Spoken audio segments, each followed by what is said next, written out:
Oh boy, here we go. Okay, thank you everybody for coming to session 6 of Spelljammer 998. Very happy to see everybody. Very happy to be playing again, and hopefully playing for a consistent amount of time moving forward now that the show is behind us. Oh boy. Last time on Spelljammer, we had a number of things happen. You guys went back to the Kenneth warehouse to talk to Vera de Kenneth. You guys quizzed her, for lack of a better term, on the different parts of the contract and the obligations that would be involved if you guys chose to take on A1 and be his bodyguards. So you guys did take a little bit of time to attempt to piece together a disguise for him, which Goob did quite well. And then you guys eventually decided you would come back and talk to her later, after deliberating the terms of the contract.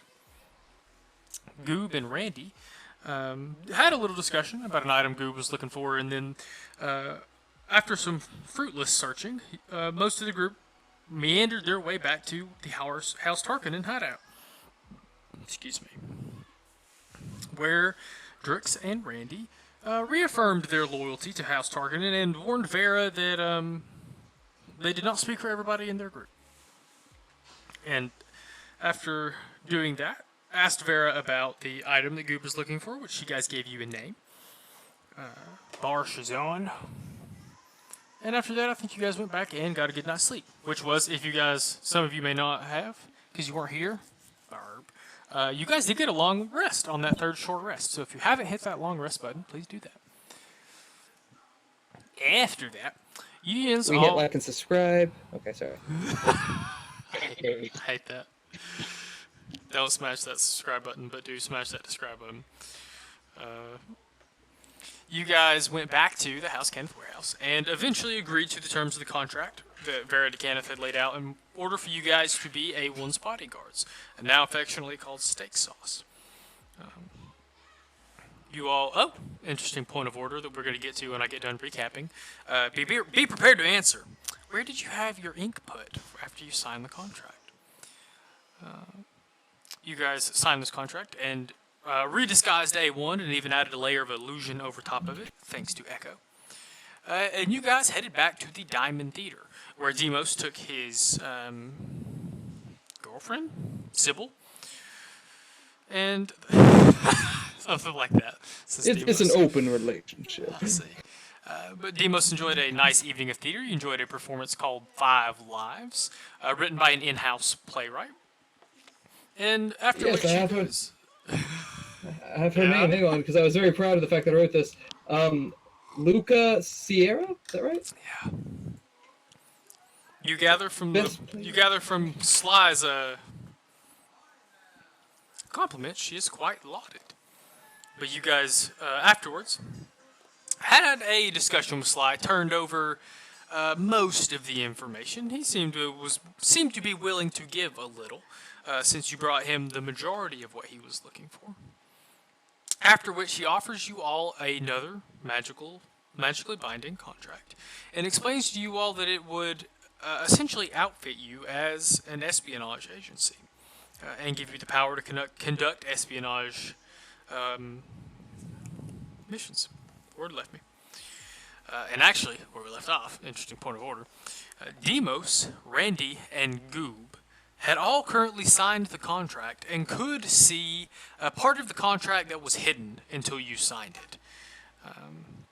That's actually where we left off. So things are very interesting right now, as it is you all, Cade, and Sly, in the same box of the theater that you guys had dinner with Sly previously.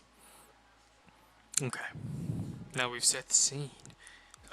Reminders, anything I missed? Side comments, remarks? Shocker. I mean, I was wondering when I was reading like the little notes you had taken, what the fuck Steak Sauce was. I was just running through it. I'm like, surely there's not even a character named actually named Steak Sauce. Oh no, he is most affectionately known as Steak Sauce. Goop also mentioned something about the Dribblers Club. I wasn't technically there to hear that, but I put in my notes because I've got to figure out what the fuck that's about. The Dribblers Club. He also paid him for something. Like he paid him to either look into something, but I didn't. He did pay. I almost positive it's wrote down, and I just didn't. Oh God, maybe it didn't get put in the story. Pay Bar? Yes, Goob did pay Bar Shazan 50 gold pieces for the information that the House Boromar, which is not the Boromar clan, sometimes called House Boromar, which you all last week I explained that you all would mostly understand that to be analogous to the modern day mafia. Often employs these types of items, and that he maybe could find one in the offices of one of the nightclubs that the Boromar run. Thank you. I forgot something. Bless. Soy also gave us 900 gold, so I think between the 6 of us, everybody gets 150. Or if you didn't add that too. Or I guess Ben. Y'all want to do that? I'll need to change some stuff. I just have to take 9 from something and put. Oh no! Did we just put it in the party bank? Because that's cool too. That's what I did for the spreadsheet, but I can change that at any time. Just let me. If y'all want to put it in your banks, I will change it. Make a note. I'll change it.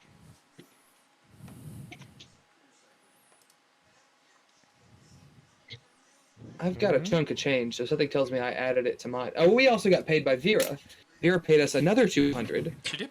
Yeah. Did she give you 400 total for that? No, maybe you got 200 the session previous. So yeah. 200 the last time and 200 this time. Yes. Well, I have all y'all's gold amount. Some of y'all have a good bit.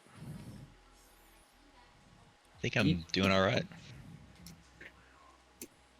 So a little different. Okay.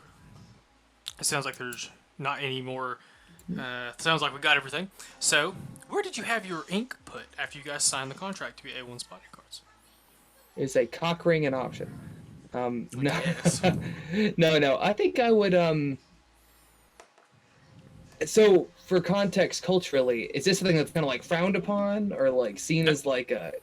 The best that you can tell from being around Goob and Echo, it is very commonplace in merchants and spies, and you get the idea that it is just advanced legal. It's magic legal. Like, you know, there's a way in this world to make sure if you don't do what you signed, there's going to be problems. So people who have to sign things do this fairly often. So Deimos has a tail, and its tail has little ridges, spikes down the back of it. And so the utmost, the utmost spike just around the band of it to where it's semi-concealed. I don't know. Somewhere out of plain sight, at least. Almost looks like there's a tattoo on the spike of your tail. It's practically a tramp stamp, yeah. It's pretty... What about you, Randy? I chose like right below where the equivalent of Randy's right knee would be. Okay. Kind of wrapping around it, you know, like a band. Got it. Interesting. Then in Barb, where you got your ink? Right above my dick. I forget you actually have a dick to say that, too. Like in that lower stomach area. Lower dick. Just enough where if your shirt rides up, you notice something's there. The happy trail. It was a happy trail. For Drix, it's going to be on the bicep of his lower left arm. Let's see. Cool. Oh, okay. I thought I'm gonna change that. I'm actually gonna have it be like a band above my horn, like very close to the skull, but you know, somewhere a little more, perhaps not easy to see, but if I needed to show it to somebody, I wouldn't have to turn around and lift my fucking tail up. I see. Okay. Drop trial. I get to drop trial every time anyone wants to see it. Flashing them hip bones, people. Okay. Sorry, I forgot. I didn't press the issue because I wanted y'all to have time to think about it, and then I forgot to remind y'all. Anyway, we return to Sharn in one of the middle districts at the Diamond Theater, as you were all, well, here's the thing. 2 of you are outside. Zephyr and Echo are standing outside with steak sauce, as much of the group thought it might be unsafe to bring him in with Sly. My little fella. His little fella. The rest of you are inside. Demos, Goob, and Randy. I know Goob's not here. You guys have just signed this very binding piece of paper.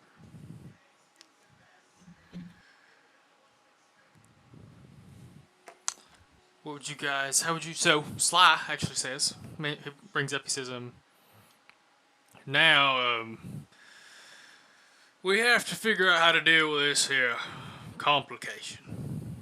I see that not all of your companions are here, and not all of you have signed yet.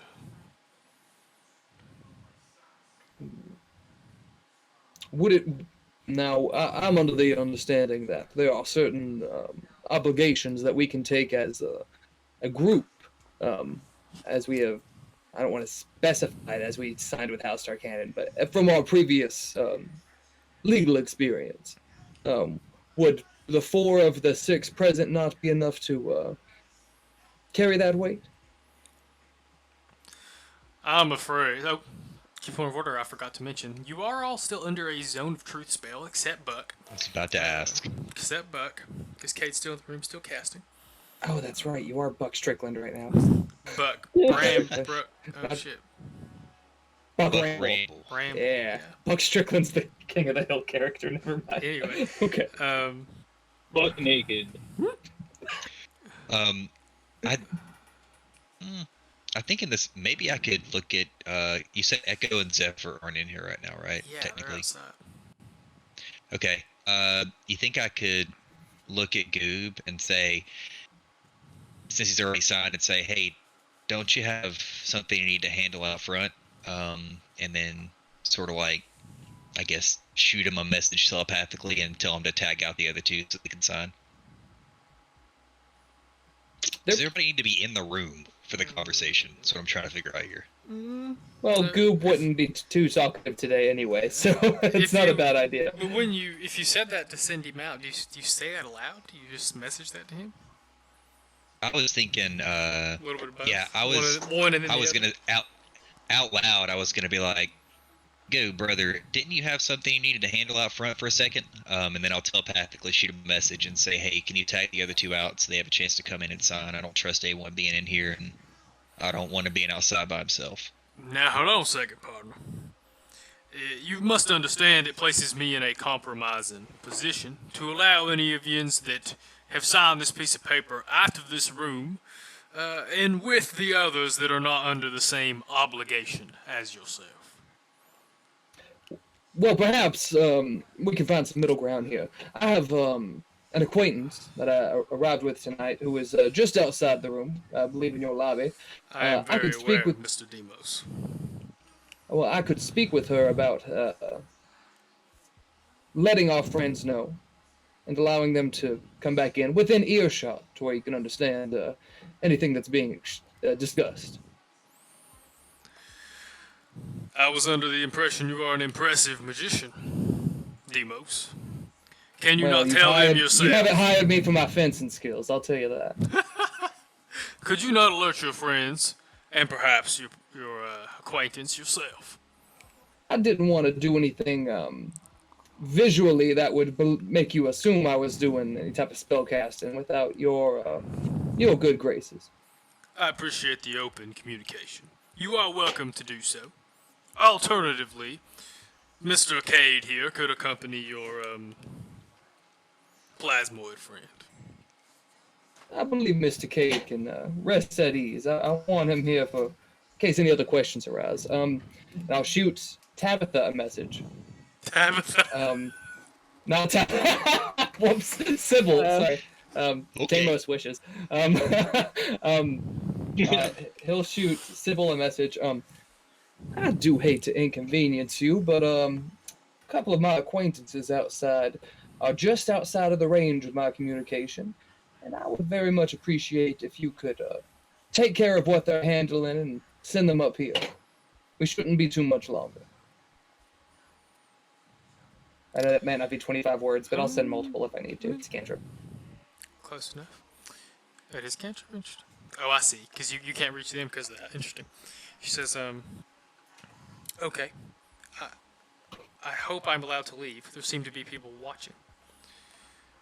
I will voice that to Sly. It appears you have some of your staff keeping a close eye on my acquaintance. I imagine it's fine for her to exit the building. You haven't I have not placed it on currently. any type of theater arrest. Or I have not currently told them she could not leave. The situation has not mandated such heavy-handed tactics. I will I'll shoot the message back to her. You should be clear, and to help keep you some company, and I'll pull up my sleeve, and my scales sort of shift, and Cuckoo appears and sort of flies off down the hallway and sort of curls up on her shoulder, and I'll be listening in here, but I'm going to keep my visual with her. Can you do that? Either one? I think it's... Oh, well, I guess it's I can't... I do see and hear everything that it sees and hears.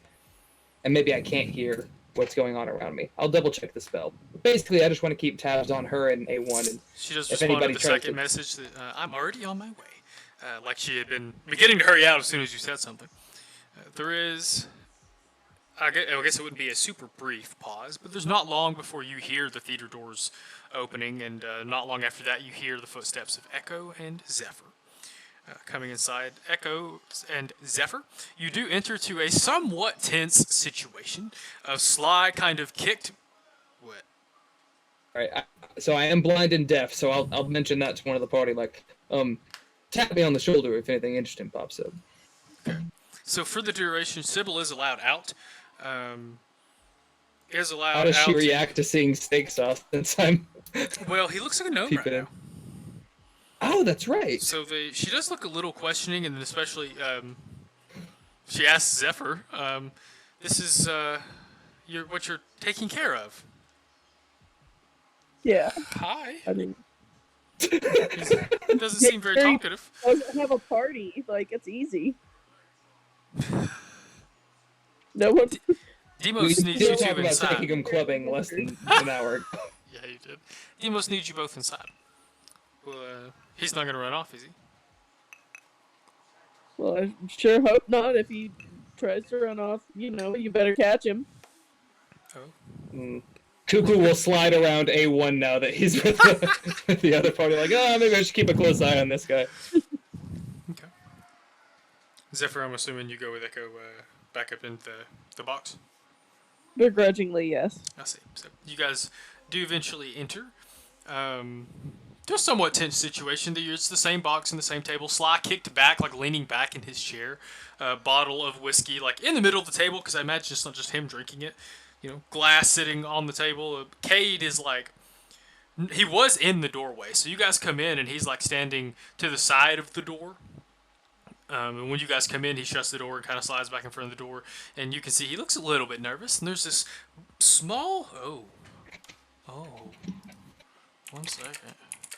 If you're looking for Zone of Truth, I think they have to be in it when it's cast. Oh, that sounds like it's right. Interesting. That's okay. Sly knows that.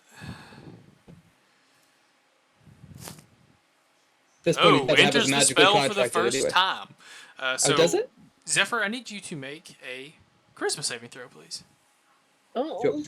oh boy. Can you roll I'm that for already Echo, rolling. please? I gotcha. Thank Can you. I pull it up? I'll go ahead and roll the 20 because I'm having to load a sheet, so it might take a second. Okay. 14. You walk in and that meets. You walk in and you feel this kind of heavy weight roll over you, which almost immediately passes. And Cade kind of furrows his brow a little bit, and he says, he points at you and says, "That can lie, sir." Oh, Don't you ever probably trust should a give- pretty face. I would know. It looks like Echo is gonna fail. So he says the other So, one can't before- lie. Okay, fine. Not for this.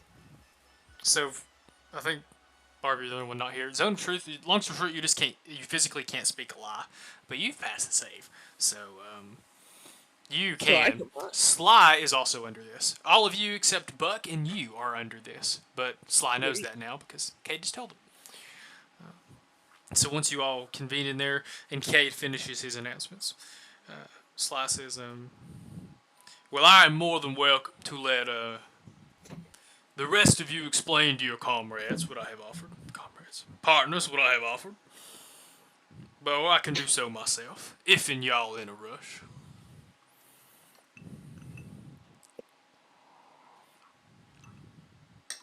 Yada yada yada. Yeah, Yada, TLDR, he wants to give us a spaceship and the means of which to crew it. Partially crew it. I mean, the supplies, I suppose. Would there be a physical crew, or would we have to crew? Hiring your employees is up to you. Interesting. All right.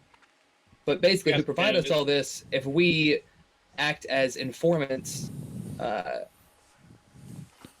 even against for anything in particular, it's just pretty much information, yeah? You want me to be a snitch? Oh. Not necessarily. He does expect you guys to take missions from his. That's right. This doesn't have a mission in of itself, it's just in the future. Yeah, here's your business. And then he already told you, he said there is something that they have planned to give you next, a contract to give you next. And if we break it or violate it, all that happens is they take the ship and the stuff with it. So, you know. Oh, they it's don't, written in the kill us. contract that happens. I mean, I said go for it. Don't worry, I'll kill him. It's fine. That's it. If none of you are opposed, if you would all just like to sign it, I would like to know where your new ink goes. Some of you already have to. I'm always getting the fucking contracts. Grumble. I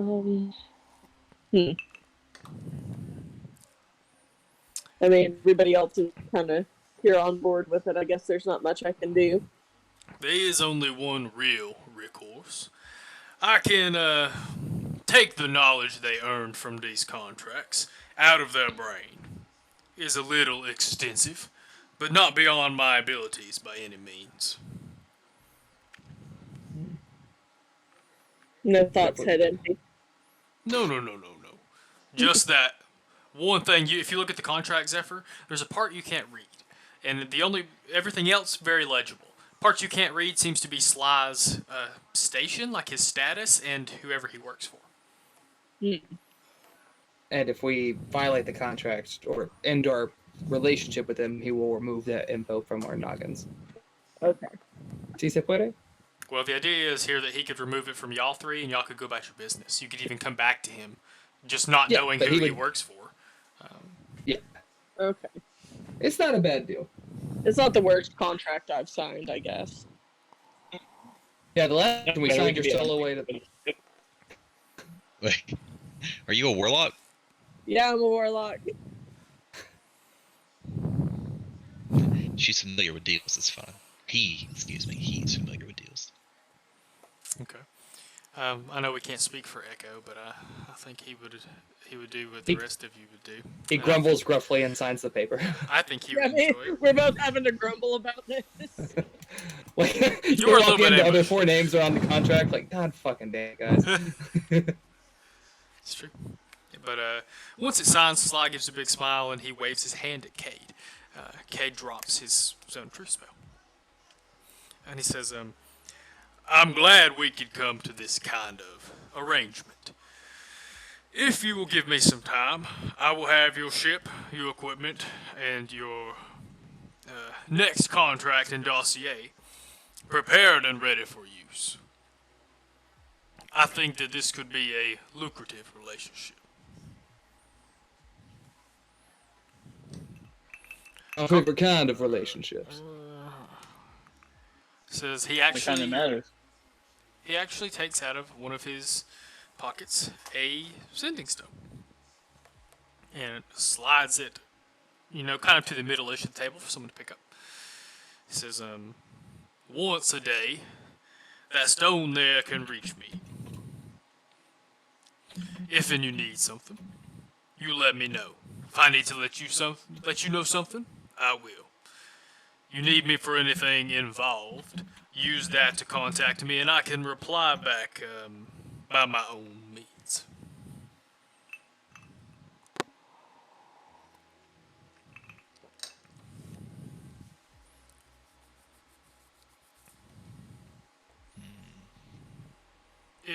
will be a few days to get the supplies loaded on the ship. We More to are draft kind the of in. contract, anything, I guess. We've kind of got a little bit of business going on the next couple of weeks anyway, so that'll work out just fine. As a DM question, I see in our inventory the last saber made for the last Warforge that was created in the Creation Forges. We have that? Randy do. Yeah. I bought it. Yeah. Damn, alright. He bought an For antique. 50 gold? What a fucking steal! He went antique shopping. Did. I went antiquing in the fancy district. I love that. That's so funny. Okay, sorry, go on. Brandy does have a curiosity. I guess I'll look over at Sly and be like, you mentioned that we get a ship, you're gonna get us some materials and stuff. We're thinking equipment. What exactly are you talking about there, brother? Well, Ship equipment, tack and such. some of you may be aware that the nation of Undair is purportedly the most wealthy nation on the continent. Our employees do not want for anything. You will be supplied with everything from wands to more advanced equipment.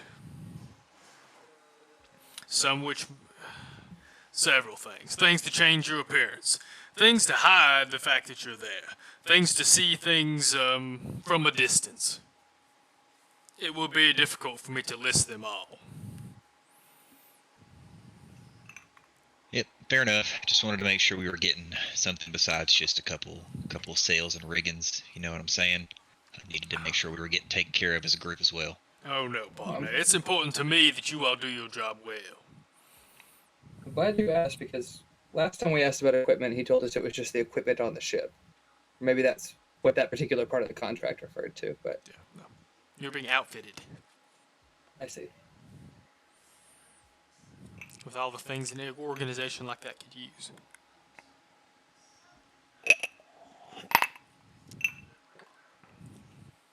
Oh well, here I go kicking the fire ant's nest. Is the name on the contract amendable? We can change it before I put these documents away. Then They know my name, don't they? I mean, Cade does. You told Cade that you were Randy, and Cade works for Sly, so there's a decent chance he does.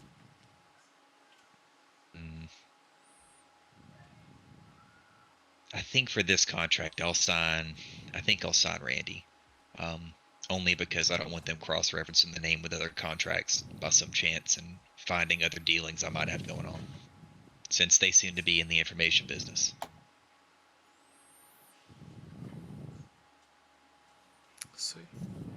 Well, but he's referring to like this contract that instates y'all as the Cosmic Eye Investigations. Like, he's asking Gotcha. about your legal company name. Okay. Oh. Well, we could take on a bit of an agency title. Something that's catchy but meaningful. We could operate as the multi-astral network of trackers, infiltrators, and subterfuge, or M.A.N.T.I.S, for sure. I had to go look that up. I like to think that Hey man, I'm down with it. I like to think that Sly looks at you for like the first time all night that there's been like a second pause before he does anything. Looks at Cade, looks back at you. I must admit that was somewhat impressive. Yins are welcome to call whatever you like. He slides the paper around so that someone can scratch on there whatever they would like. It's a Mantis agency. Incredible. Oh, Goob is our cleric. He's the praying mantis. Oh, this is perfect. All right, that's it. I quit. No more Spelljammer. No. We're playing poker Rocks tomorrow night. fall, everyone dies. Yeah. An asteroid crashes into Charm. Anyway, you guys Scratch out the name and replace it with Mantis Agency. Lord help me remember what that actually stands for. Y'all have fun introducing yourselves to people. Like Hydra or Cobra is fine. We're just Yeah, exactly. I love it. I've waited. Because we're not going to tell people, hey, we're with the agency of Subterfuge. No, we're Mantis. Like, you know. Oh, we're with Mantis. You guys finished up your work with Sly. And if there's not anything else you guys need to ask him, you are... I forgot. This is a last order of business. Slides you all. So, he slides you all what look like vouchers or flyers. They seem to be VIP, Diamond Theater VIP vouchers. And they're not paper. They're closer to... There's something you keep on you. Y'all wouldn't have wallets. It's almost like a membership card you would keep on you. So it's a little more durable than just paper. He says, not only does that get you all actual VIP treatment here, this box is now your box to be used whenever and however you see fit. But However. he's meant to look at Demos when he said that, but I know it's hard to do over. Now anybody wearing one of these, he holds up his ink on his arm. Will not quite see the same thing. In areas where Undair holds jurisdiction, this is tantamount to your badge. Only in areas, so only on the continent, not within Wildspace or cyberspace. Or even here, friend. This is Breelish territory. Oh, that's right, yeah. Countries. How did you make it this far there, Potter? Well, I'm not quite from here myself. I'm from another nation, which I've also forgotten the name of. Geography was never quite my strong suit, or my interest. So you're saying it needs to be visible then? I was saying it can be used. No, sir. Just keep it handy, whenever, in case you might need to use it. Won't do you great good around here till you learn the people that are that would see it for what it is. Right, but so I'm thinking like even in, like here it doesn't matter except for it kind of will, but like if you put it somewhere that's obscured by clothing or hard to get to, and like you wanted somebody to see it, that would make things more difficult, I assume. Guess it depends on how you stored it. It is, for all intents and purposes, more a flyer than an actual card. You could wear it under a shirt if you wanted to, but take it back. I was thinking about the tattoo. Sorry, I was confused. Also, I am my family's from Khorvaire, as I just suddenly remembered. I'm really glad that you know that now. You're welcome. I can go find that. Well, unless you boys have any other business, I say go attend. Get some rest for our business tomorrow. We got quite a day ahead of us. There we go. Well, I must Sounds say, mighty fine to me, brother. you all have done much for me over the last few days and right now. Is there anything I can do for you all while I am obtaining your resources?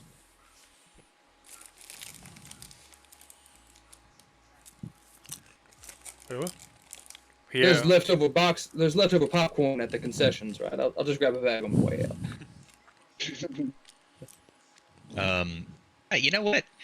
Do you happen to have any local lodging, anything like that? Something a little closer? Something a little nicer? That can most certainly be arranged there, partner. I'm glad you asked. It is good to have a safe house of sorts. When your ship is ready, so will your lodging be. Good, good. One last thing. I've been dying for some astral crab. You wouldn't happen to have any handy, would you? Julius kind of perks up a little bit. Astral crab. I have a space fish allergy, so I can't enjoy it. But The scratching killed me.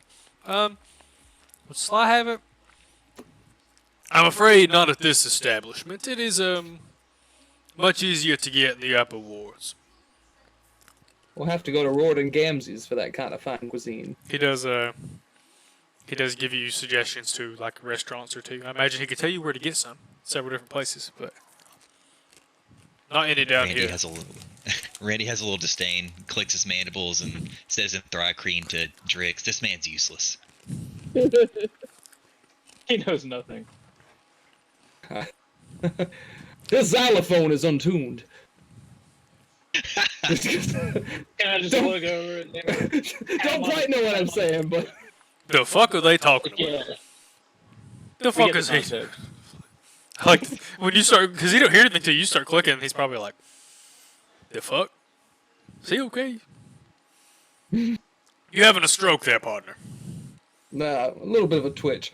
Anyway, I've got popcorn to get. Pleasure doing business with y'all. You guys leave the theater. Cade looking very relieved as you all filter out. And are I linger on Kate a little bit. I look back like, "Eating now, partner." all I'm saying there, friend, is that I didn't want to see you all turned into lobotomized flesh sacks on the floor. Yeah. That was an option. Well, thank you very much, Cade. Now I'm hungry, and now God, the popcorn just won't do. It's about eating time. You guys have a good night. Y'all are let out of the theater. Sybil is sitting with A1. They seem to be having quiet conversation. A1, I guess not talking quietly. She might not know to tell him that, but they seem to be having mild conversation. You all come back out, and Sybil looks up and sees you in all waves and brings A1 over as you guys convene outside of the theater. I guess that didn't take too long. You weren't wrong. She I try sees. to Oh, be hasty when I know I have company waiting. oh no! Fuck. Never mind. I'm mad. Sly was gonna say something about the ink that some of you have visible ink from A1's contract. He was gonna say something, but I forgot. We never picked a spot for that, though, did we? No, we did. It was the very first thing we did. That's what we were doing earlier, right? Mhm. We got to pick, Oh, we gotta I pick thought that ones was- for this now. I thought it was Sly's contract that we were picking that for. That's why I wanted it to be more visible. Okay, That's in the this one. case, I'm going with. The one you put on your I'm go- horn was Sly's. So I didn't pick another location for the other one. Hmm. Okay, Maybe I I'm just skipped gonna one. have both of mine be discreet. Especially because, with House Tarkanan, I wouldn't want that to be visible at all. There might be some leverage I can get with having Sly's contract, but This is House Kenneth. can't. Which- Excuse me, not Tarkanan. Anyway, she. The evening is y'all's. I imagine. Well, I won't imagine anything. I'm gonna drink my water. I want to go so we can get into fucking space. So I'm gonna go to bed. Right Yeah. to sleep. Not Take a even gonna sleeping take pill. That Not man's even on gonna take your Ambien. date home. What's that? I said not even gonna Kevin? take your date home. I was making fun of you. No, no, she's coming home with me. I said I'm going. I'm going to enough. bed. I didn't say I'm going to sleep. But Fair enough. You all make your way back to the Weeping Willow. I imagine at some point during these last few days, Echo and Chance sit down and have a talk, because they seem to do every couple of days. Seems to be the best way to keep him waving y'all through. You guys go and get a rest. A day passes. Oh boy. And Now on the 20th. oh man, I don't know. I guess. Drix and Randy. You guys both get a message sometime early-ish in the morning from an individual you guys know to be Vera's right-hand mage, so to speak. That says ship is mostly loaded, leaving around midday. And he gives you a brief, very brief description of a location. It doesn't seem to be an actual. He says, "Come to the dock wards. Meet me there. We'll take you to the ship."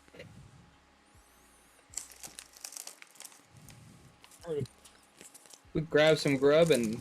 Oh, I'm sorry. You said that only certain people got that message.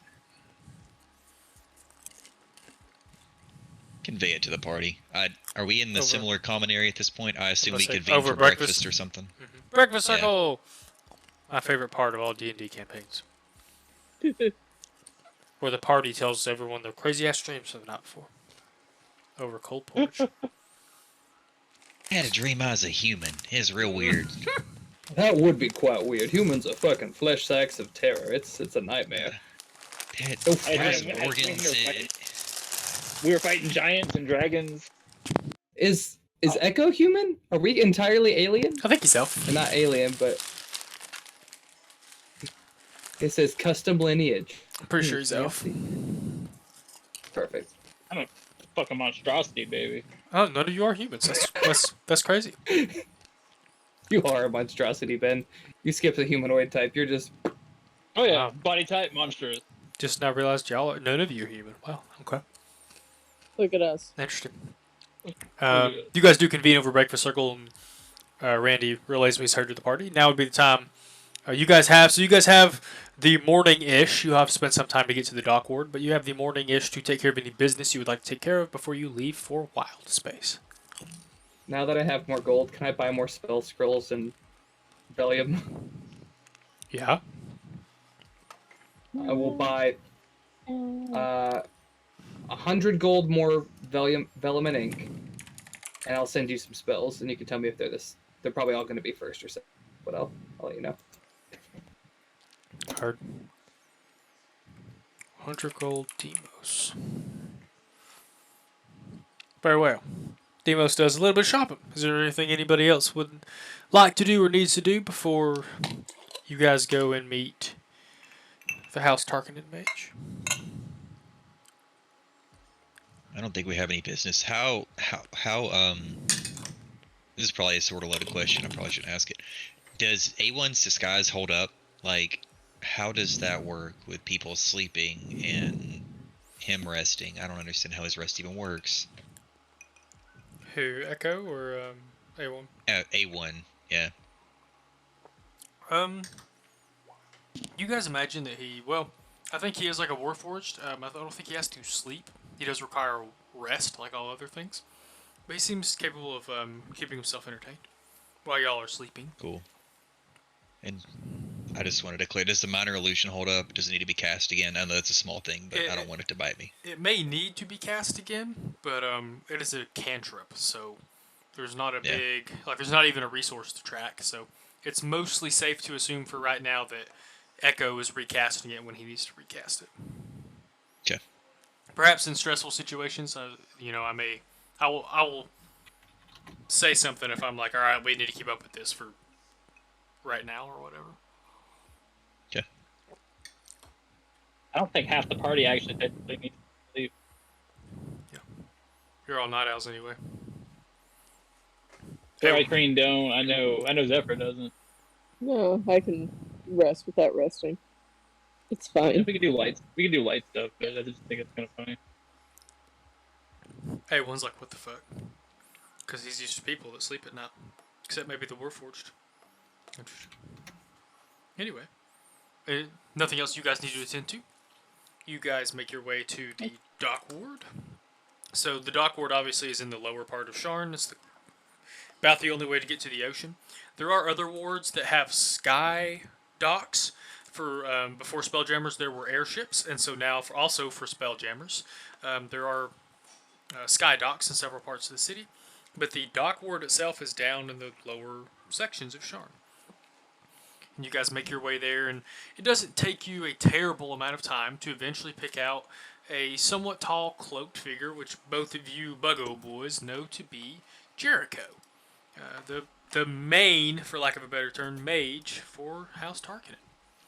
And he gives you all a look. Excuse me. He, a tiefling, gives you all a look, nods to you, and begins, without really greeting you, begins to turn and walk through the dock ward. Assuming none of you break off. Just kind of nod back at him. Perfect. You all make your way. You are led, kind of outside of the dock ward. You almost to like. There's not a whole lot of beach available in Sharn. but you are eventually led off of the docks to a kind of sandier, almost riverbed-like part of Sharn, down on the lower levels, and led through a very short, I don't even want to say cave system. You're never really out of sight of the sea, but you do have to go deeper into the cliff face beneath Sharn to kind of get through a very short series of tunnels before you come out again on a sandy-ish shoreline and a very large red ship floating in the water, moored kind of offshore. Does the ship have a name? You guys can see. I'm going to get a picture of it, or I can send it to you. You guys can see that the red has been painted over. This is, I guess I'll tell y'all what it is when y'all see the picture of it. But you can see that I stole it. the red has been painted over. It seems that someone has crudely painted over. It is called, the name on the ship is the Crimson Clamp, but someone has kind of somewhat crudely painted over the word clamp to make it try to look like it just says the Crimson. Give them the clamps. Give them the clamps. Ships. And clamp them. What's going to be the best way to... Oh, hold on a second. I have an even better... Oh, no. Where are you? Did I take it away? Surely not. Oh, interesting. Copy. Let me see if I can send this to you guys, because if I can't, I won't spend too much time trying to get you guys this image.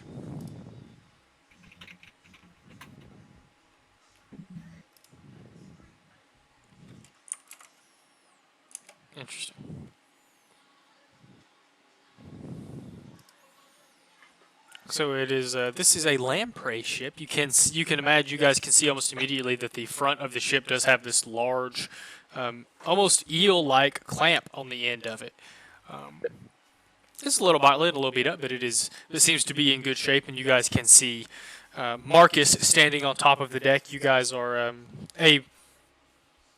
and you see seems to be at least one actual lifeboat aboard as a ship is put out, and you guys are collected and rowed back out to the Crimson, and immediately brought aboard. Marcus, very excited, begins pulling you guys up as you're all climbing one of the ship. He says, "Well, I have to admit, I'm very glad to see all of you. We've just finished loading and are making the last preparations to take off. Just waiting on our helmsman, actually." And he kind of gives a small glare to Jericho. Oh, that's right. I forgot that only spellcasters can pilot these vessels. Is that correct? Spellcasters. Spellcasters. He actually looks. He looks and says, "What's your name? I don't think I know you." He points to A1, to steak sauce. And SS, he's we call him Steak Sauce as a bit of a joke. He's tagging along, new member of our eclectic crew. Not a lie. I mean, it's not allowed. Think about it. Think of him as an unpaid intern, Marcus. I was about to say, since he was not told not to, A1 responds when questioned. He says, "My name is A1G1." He lists his designation. DeCanneth told him something about being a little more subtle while he's out and about. Oh? Told him it was safe to run around with you guys. He was safe with you guys. Him. Oh, if he starts talking, I will, oh, God. Should I waste a thunder wave just to... I'm gonna cut him off. No, tell Marcus. A little fella likes to pretend like he's a robot or something. He's still figuring out life. And I look over at A1 and I say, "Probably best to keep to yourself for now, buddy. We got adult business to handle." I'll message him, him being A1. If you need to speak with anybody, tug at my sleeve and I'll message you.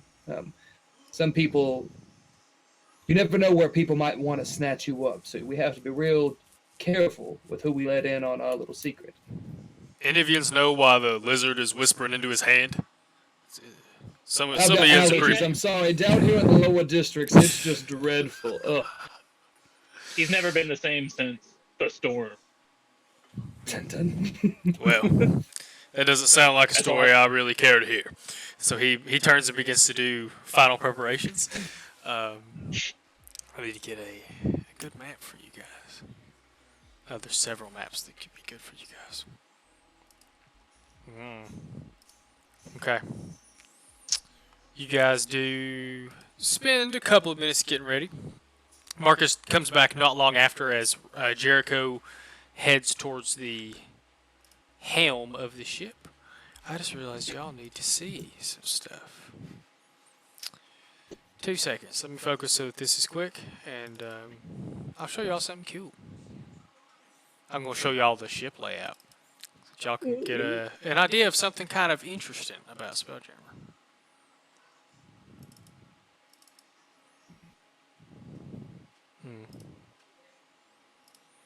I thought it was going to be fast. I went to the wrong place. Good job, dude. You son of a... Yeah, that's it.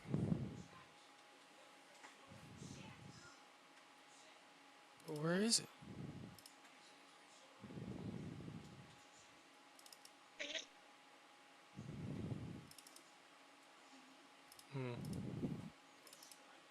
If it's not here, I'm going to be really mad.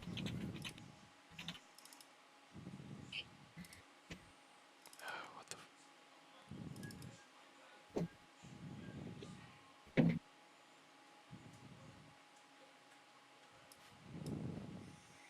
Oh. So you are... Marcus comes back and says that it's getting to be that time. I know some of you have been in space. Anyone's first time? Deimos will raise his hand. Good. There's a couple of things you need to keep in mind. Gravity works both ways on the ship, up and down. Don't use any of that magic to jump too high, or you might jump right out of the ship and be left floating in wild space. Not fun. Otherwise, you stay inside the air bubble, you'll be okay. Enjoy the ride. He shouts off the order, and you guys feel the ship kind of, instead of moving forward, it just lifts up and up. And up higher until, as you guys begin to, you guys are aware of airships. May not be a crazy thing that people are just flying around. But you guys do eventually, as you guys raise, you guys can see Sharn. All of Sharn. Sharn, its immensity and how tall it is. Until then, you guys are over top of Khorvaire itself, the continent that Sharn is on. You can see where the Talenta Plains run into the desert in the south. You can see some of the snow-capped mountains to the north, and even the gray ashlands of some of the more chaotically touched sections of Khorvaire. And as you continue to climb, you guys see other continents. You see a mountainous continent, and another one covered in lush green forest jungles, both of them seeming almost wild and untamed from such a height that you can see multiple of these continents. And you climb higher still till you can no longer see the mountains, the trees, the mountains, the rivers, and things begin to grow darker. After what feels like quite a while standing out on the deck, you guys eventually begin to see as the light around you fades, and only darkness remains. And after a moment or two, you guys can see as a star or two, or 3 or 4, and then 10, and then 30, and then as you guys make your way into Wildspace proper, you find yourselves in a infinite ocean of darkness and light. Wildspace and fire, or I guess Wildspace in general, is very much like the ocean, but space. So, especially right outside of the planet, there are schools of fish, of Wildspace fish. Yeah, I imagine you guys might even pass by asteroids that have some of those crabs that were mentioned earlier. Massive schools of fish, some small fish, some larger fish. Nebulas, asteroids. I might like to even imagine that some of the asteroids may even look somewhat coral-like in their appearance and in their maybe not their texture, but how they look like. How they look like they feel. You guys, there is some time for you guys to get to the rock. You are free to explore the ship, or go talk to anyone that you please. But Marcus does come up to see you guys as you enter Wildspace proper, and appreciate the view with you guys. It's very colorful.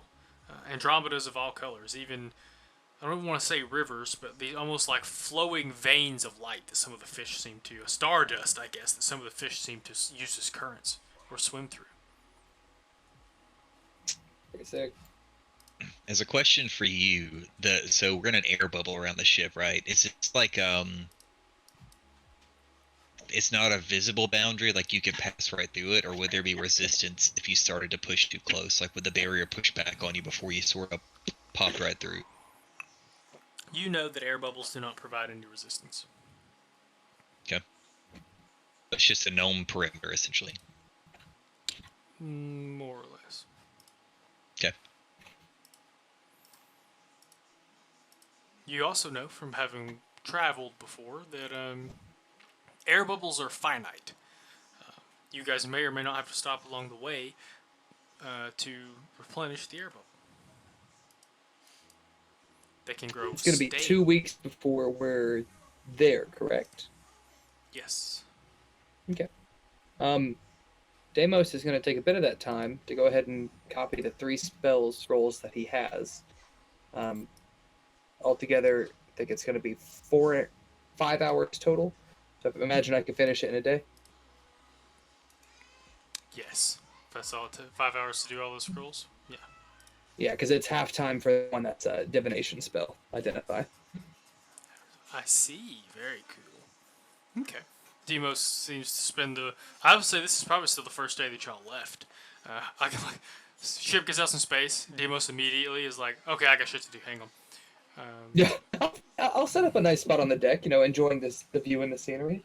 And I'll take the large scroll off my back and unfurl it, and y'all see that there's like this multicolor ink across the scroll, and I sort of twist both ends to where I find where it becomes blank, and then very carefully set up my ink and use one hand to support the arm as I gently dip a quill into it and begin to transcribe these runes, copying them from another smaller scroll.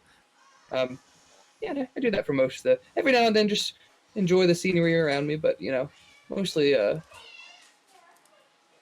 trying to make sure my time is spent wisely. Very well. Is there anything specific any of you would like to do on this first day? No, I think what Randy's going to do, because I like to sort of get the lay of the land anywhere new that I am, somewhere I've not been before. I'm going to try to find sort of the highest point on the ship, not like the crow's nest, but like somewhere that you could sort of sit. Like I imagine it's like a tiered deck system, and there's like a captain's quarter, sort of an overarching roof or something on it. Oh well, it looks like this one that you guys are on, that topmost level is flat. It is the highest point of the ship. Okay. In that case, you can sit on the tail sticking up, I guess, if you wanted to in the end. Yeah, I think I would do exactly that then. I think I'm going to go to sort of towards the back, like where that tail meets the rest of the ship, where there's sort of nothing behind the space. And then lay out, like pull my katana off, lay it down beside me, pull out my kunai, lay them on the other side. Just sort of like inspect my weapons, clean, get a lay of the land, and observe what's going on around the deck. Okay. Oh, there it goes.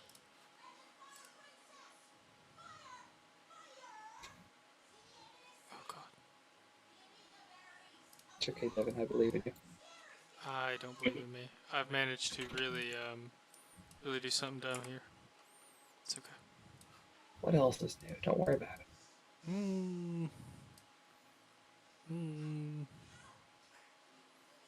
Okay. I'm gonna bring y'all here while this loads. I'm gonna make it look prettier in a second. you guys can see the inside of this airship.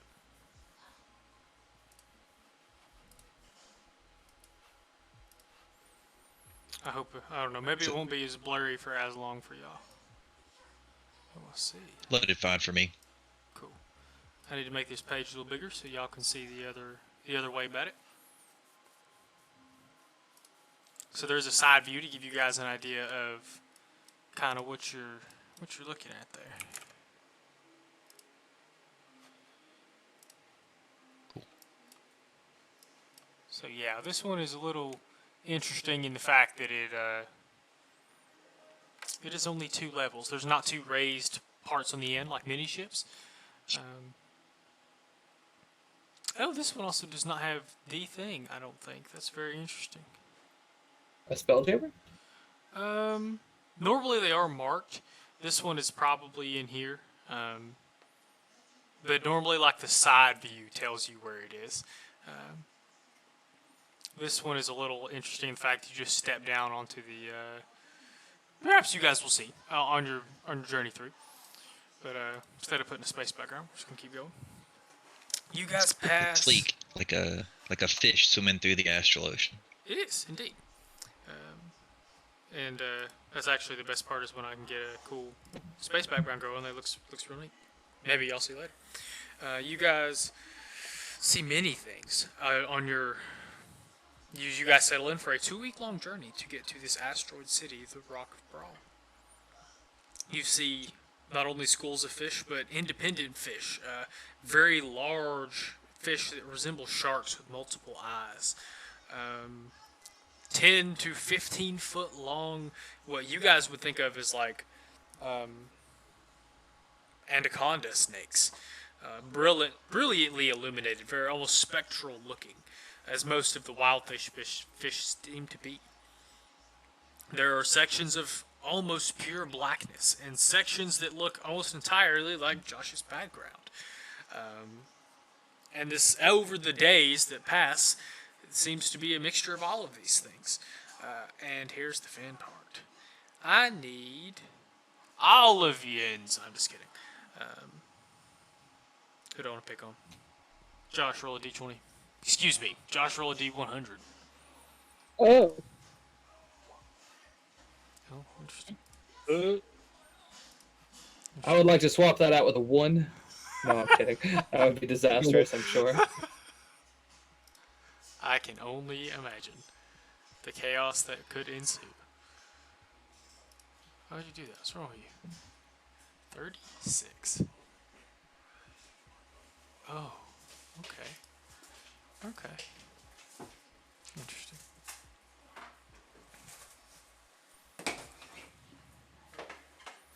So, about, I would say probably close to 5 days in your journey.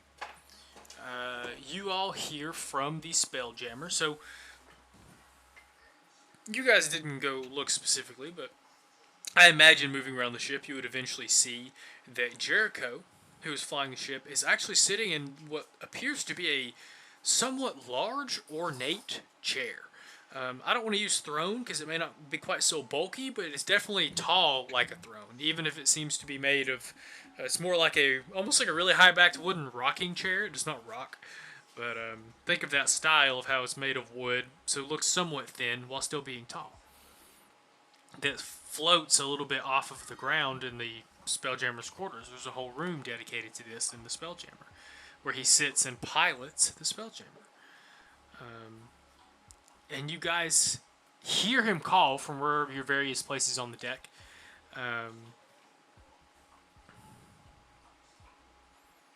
Something. Alarm! Be on the lookout. Something unusual is coming this way. Oh. That's fun. And it doesn't take you guys too long to see what looks like a comet streaking towards the ship. Marcus, as soon as someone points it out, Marcus turns, he kind of looks around and immediately scrambles everybody to their positions. He turns to look at you all and he says, this is not how we wanted this to go. We need to make sure the ship isn't too heavily damaged, so that the cargo is not too heavily damaged. These things can be extremely volatile to ships.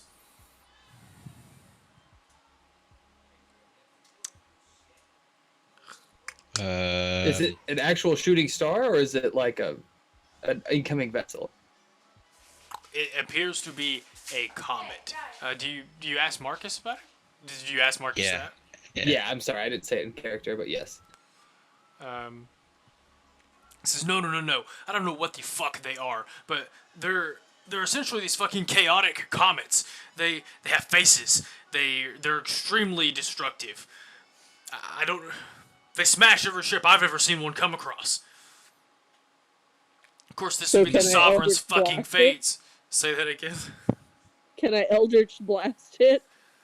You could try, if you wished. I mean, Oh, interesting. that's my default for anything. It's coming at me, I shoot it.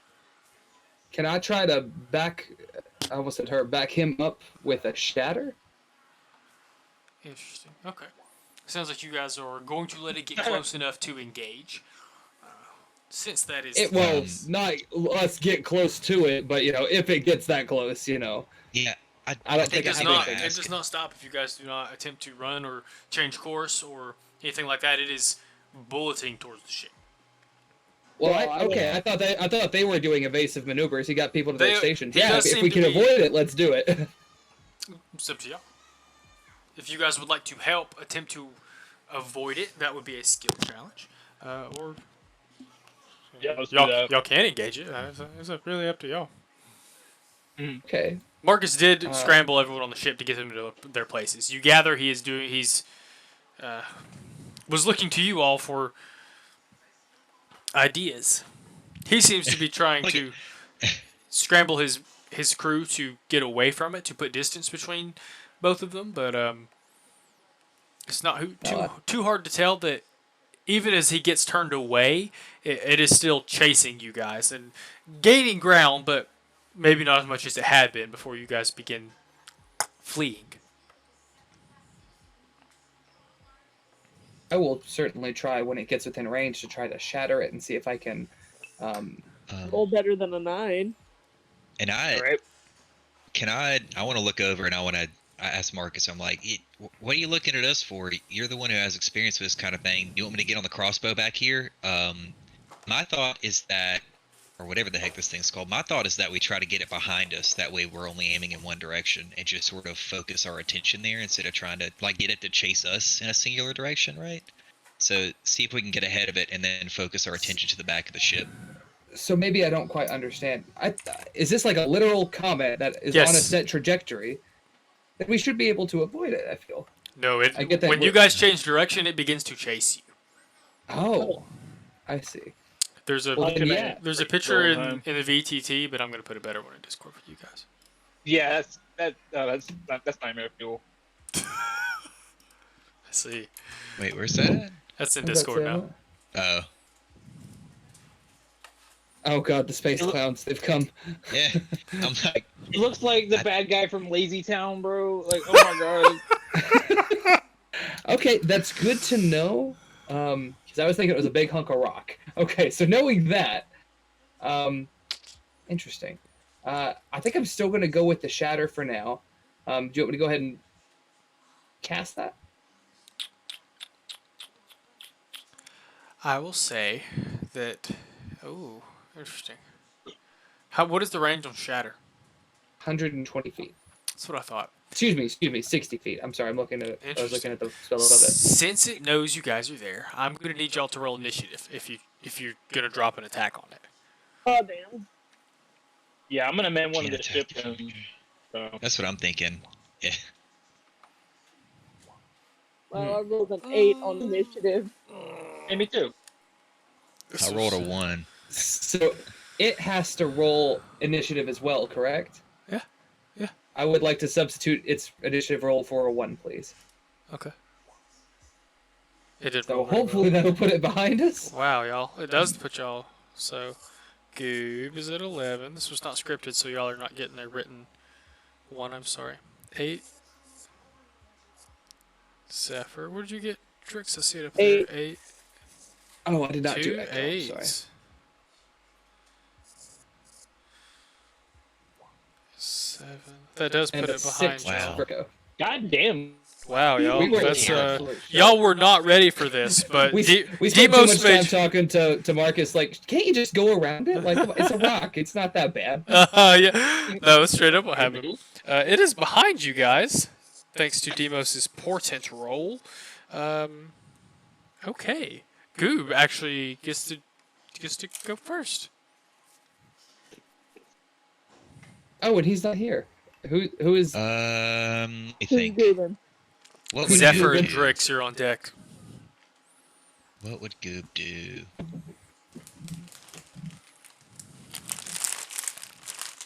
Words of wisdom. I don't want to. What would Goob do? I don't want to blow too many of his spells. Most of his spells are not even suitable for this particular scenario. You could hold an action if you wanted to. Even so, his range is not great. Can't use. You can't use healing word on a ship, can you? It doesn't seem to have reached the ship to do any damage to it at this time.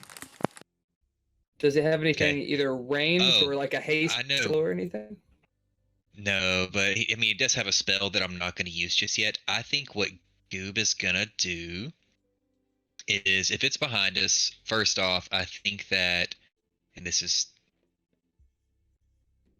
I am going to say that Randy is gonna man this little ballista right here, and I'm gonna say that Goob wants to use the help action when he gets ready to aim it if he needs to. I got you.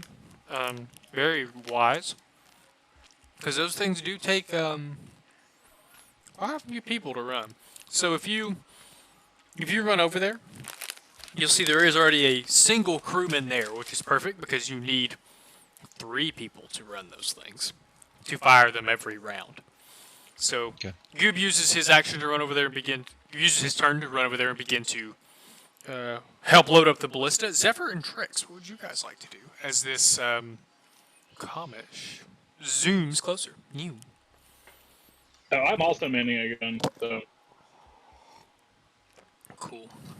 You run to a gun and it doesn't take too long as you take a gun. A couple of other Tarkanan hands are already kind of rushing to your side. They know you. They know how you respond to things. They know you're ready for a fight. So two of the crewmen come to your aid. Okay, would you? Oh boy, that's a ballista, right? oh yeah, let's hunt the fucking comet, baby. Oh, I didn't put 5e after that search. Mistakes. Go ahead and roll a d20 for me, please, Drix. I'll tell you what to add to it in just a second. The D20, Yes, sir. You get to add 6 to this. 15, 21. Perfect. 21. All right. So, thankfully, these things are. Thankfully, the ballista being these things are pretty strong, pretty stout. It blasts into the comet and like knocks it off course for a second before it immediately like spins and begins to cackle and return to its original trajectory. You did get a good hit in on it though, with your ballista. That their ballista. What about you, Zephyr? What do you do? Well, there's enough ballista for me to shoot one too, since my Eldritch Blast seems to be kind of today. Right? Like, there looks to be enough ballista if we have enough hands on deck to help, right? Sure, you can I fire feel that like- ballista with the arms. Let me double check. I feel to like make for us sure these ones make spellcasters, let's fire spells. Let the marshals grab Fair. the If ballista. you can. Fair. But you don't have any arms. You say that? Here, let me roll you an Eldritch Blast. Oh, that is. Yep. Well, it's Finger because I guns. doubted myself. Let's see the damage on that there. 7 7 damage. Perfect. So another. It doesn't quite blast it off course, since it's not quite as, not a ballista bolt or anything, but you do see it kind of flinch as it flies through as your blast lands and chips away a little bit of the kind of spectral trail that it leaves behind. Leaves a snail trail. I do leave kind of a snail trail. I believe it is Demos and then Gross. Echo. Oh, why'd you say snail trail? What do you think about Hannah We Hunt? Okay, anyway. Speaking of whores. That is all I think of when I think of her. So, I am gonna throw off one of them that shatters on that there motherfucker. Okay. And, try to get off some is it within 60 feet? Is that safe to say, or not quite that close? Because you guys are, because it gets to go last, so like, yeah, like that was the idea. Is if you were gonna wait for it to get close enough to do that, it was close enough to do things, which is why we rolled initiative. So like, it's gonna go last now. Con save. Oh yeah, I wish I would have actually cast a different one. Oh, it rolled like shit. All right, well, you get it. Okay. All right, excellent. It'll take the 12 points. Nothing extra happens because it's shatter. I should have used something else, but that's okay. It kind of like, as it flies through the shatter spell, it like almost shimmers, breaks apart, and then reorganizes. Almost like you shook it apart for a minute. Wow, okay, wow. What does Echo do? Shake, rattle, and roll. Echo is going to start by hexing it. Which means he gets to add an extra 1d6 if he hits it. He has disadvantage on ability checks made with a certain ability, and I am going to make that be Constitution checks. Echo is going to fire off an arrow on it, as that seems a little silly for a, fucking asteroid, but well, that's what we got. Come on, roll the thing. Oh, it won't let me roll it from his sheet. That's dumb. All right, so are you going to the tile? So click the weapon, go to the tile on the right, go to the top right, and click roll on. I know where it normally is, but it's not there for his character sheet. Not there. Okay. Yeah. So seeing that one, I'm going to change that to an 11, to make it a 19 total. That hits. So he is going to take 1d4 plus 8. Excuse me, 1d8 plus 4.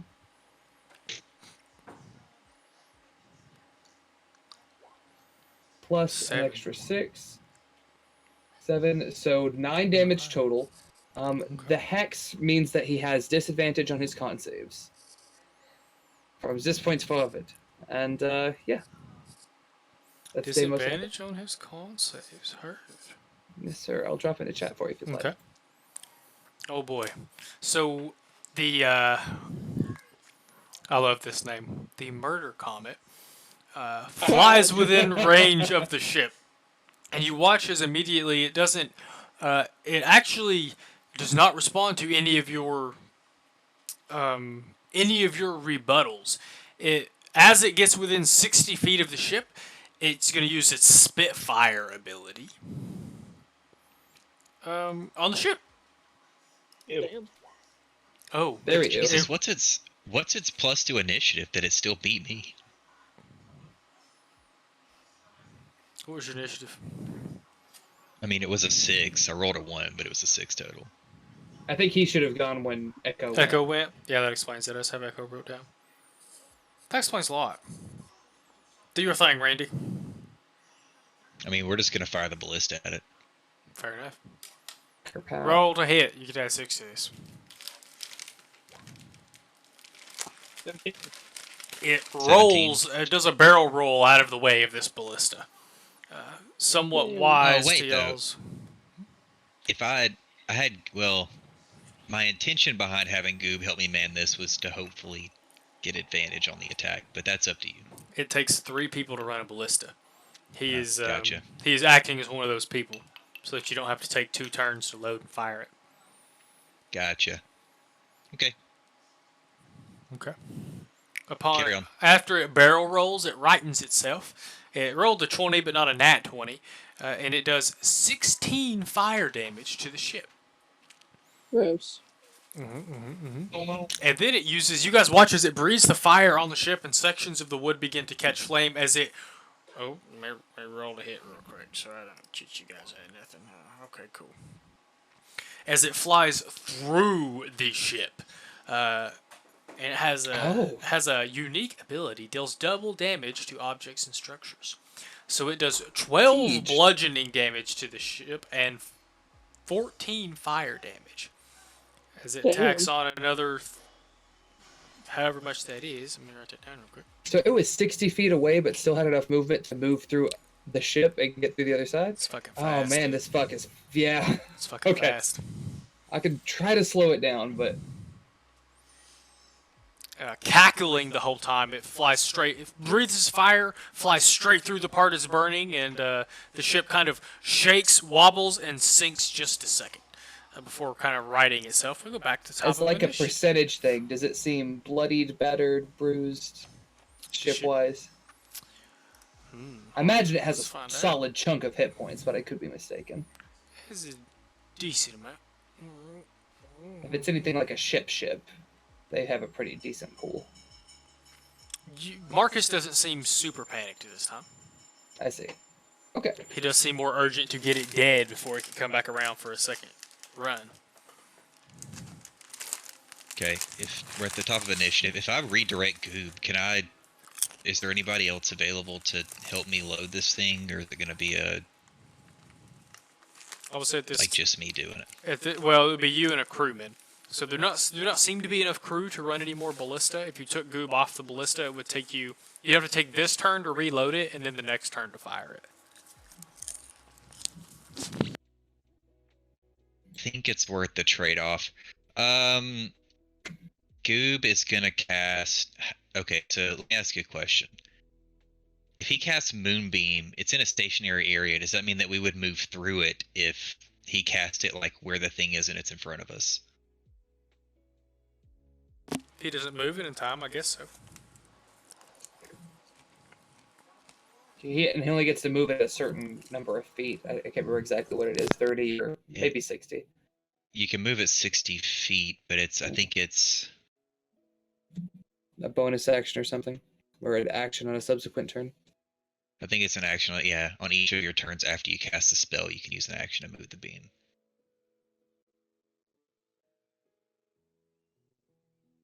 So it's in front of us now, based on the fact that it just moved through the ship.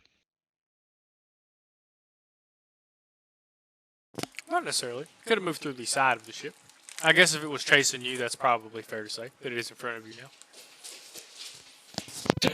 Marcus, like, having Jericho quickly spin the wheel to, like, veer us around it. Yeah, that's Well, there exactly is what no I'm gonna wheel. do.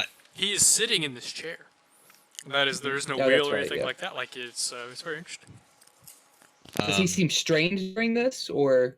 Definitely seems to be kind of a similar face you would imagine. Yeah, people concentrating on heavy magic. He's got, like, the tongue sticking out the corner of the mouth like a... So I think Goob's gonna yell "cut hard left" to try and avoid the moonbeam, and then as hopefully the asteroid thing sort of moves off to the side, he's gonna cast the moonbeam like sort of directly down on its trajectory to try to hit it. Does that pop when it enters? Like when does that hit it? When does it need to make it safe? As you can throw it down so on it it. is. Yeah, it's when a creature enters a spell's area for the first time or starts its turn there. Perfect. Okay. What is the save on that? I'll just toss it out here. It's a DC 13 Constitution, which he has disadvantage on. Yeah! Yeah, he does. That's how we go with that. Oh, one of them's in that one. Okay. It takes that 18 radiant damage. Oh boy. Anything extra seem to happen from the radiant? Doesn't seem to. Okay. You said it fire and bludgeoning when it ran through us, is that Yep. right? Yes, sir. Yes, sir. Thank you, Daddy. Continue. Okay. So it does take the damage. Fail to save and take the damage as it passes straight through the moonbeam. The ship begins to swerve, like drift almost as Jericho attempts to pull the ship and yourselves away from the moonbeam. Who's next? Drix and Zephyr, what you got? All right, I guess I'm firing the ballista again. Do it. Tell the Tarkanan crewman aim directly for his crooked brow.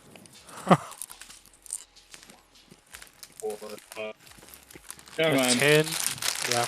This makes it difficult to actually get a bead on it to get a shot off as the ship drifts. What about you, Zephyr? What's next? Oh, you know what I'm doing. You know it. You know it. You love it. Eldritch Blow. We're rolling a 23. I live for the Eldritch Blast. Roll damage. A whole 6. I see. Do you not get 2 of them, or is that not at this level yet? I don't think I have 2 yet. I haven't. We're still level 3. If you right? look in the I was about to say, okay. I won't didn't know get if you to. start with 2 and then it goes up, or Nah, probably won't get I to got level 5. Okay, Yeah. well. that makes it me and Echo, right? Yes, sir. For that, it's more of the same. Echo is gonna pop off with a longbow, so this is a +8 to this. Bloop. And that they're 20. Mhm. All right. +4, so 2, 7, 11 points of damage. And then Deimos is going to try to slow this motherfucker down, knowing that he has disadvantage on the concentration saves.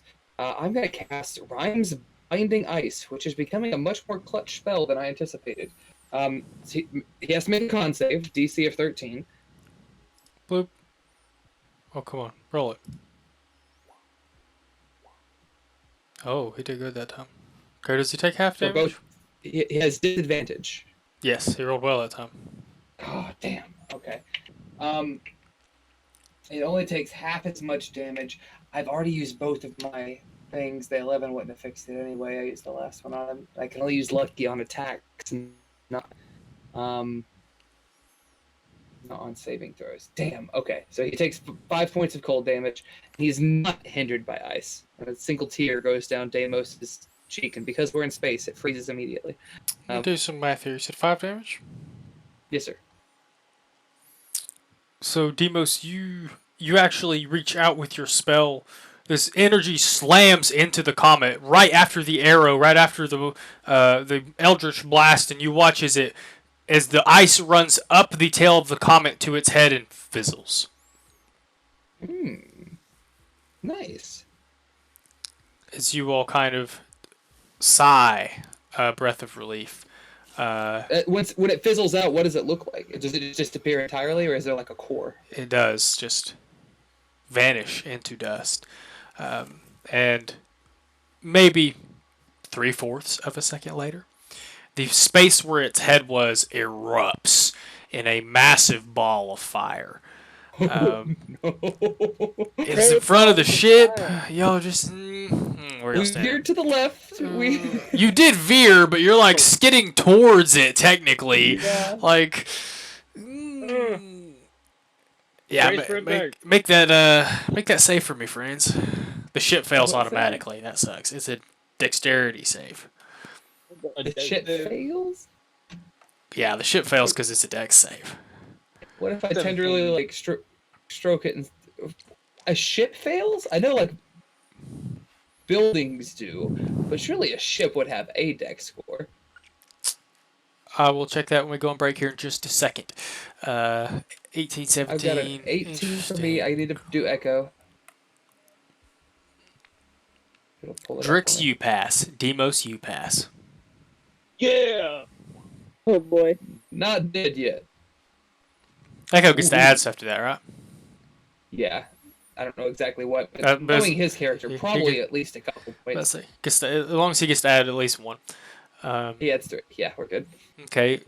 Deimos, Drix, and Echo, you all pass. So you guys will take 14 points of fire damage. The rest of you take 28 points of fire damage. Oh. As I'm you down, vanquish the murder okay. comet, and it... Oh, did you say you're down? You said 28, right? Yes, I did. Yes, sir. Yeah. Yeah, I'm Yeah. also down. 28 would have put you down. Murder Yeah, call. well. Finally, death, sweet release. That deck saved me, so. Okay. See, as this ball of fire washes over the ship, as you guys vanquish Zephyr the embraces it. murder comet. Yeah, it does. Both of y'all do. Fucking murders Um, everybody. Okay, so that's gonna be I'm gonna at be 6 great. hit points. So we need to go to break. We will deal with the ramifications of that when we get back. You guys are gonna have to roll on the lingering injuries table because you dropped. Oh boy. That might be my most useless series in all of D&D history. I mean, we only got like 2 rounds. Yeah, so, it's I mean, pretty short. if I wish I thought about it a second too late, I could have Rhymes Binding it, which would have made it speed 0, which would have been tremendously helpful in escaping it. But That was very interesting. I knew these existed, but I did not realize until Josh rolled it that they are really good at fucking the ship up. And I was like, that's perfect. Nothing's more stressful than this thing trying to break your ship apart. Just laughing the whole time. Mhm. Just be thankful there was only one. Yeah, right. Wow. Okay, very interesting. I did not expect any of you to drop. This has become a very interesting session. I'll see you guys in 10 minutes. And 10.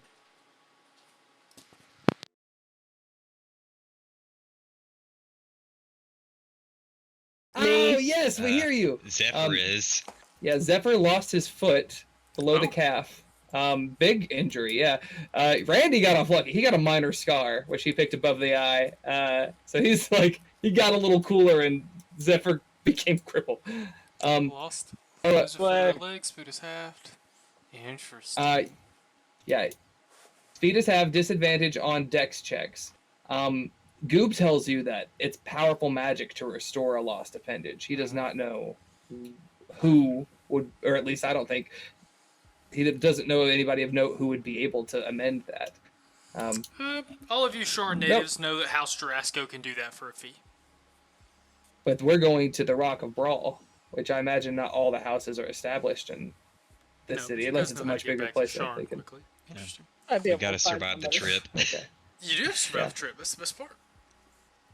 Sorry about that. We might be able to get teleported back too, so there's some ups there. Discord don't like to play nice. I was looking at OBS and my headset would work until I got into Discord, and then Discord's like, no. Whatever. Anyway, welcome back. Sorry that you're missing a foot, Zephyr. Hopefully we'll get that rectified soonish. At least it's not For the recording, Goob did some healings and lost Yes. 2 level 1 spells. bloop, bloop, bloop, blurb. Sticky Deimos is also note.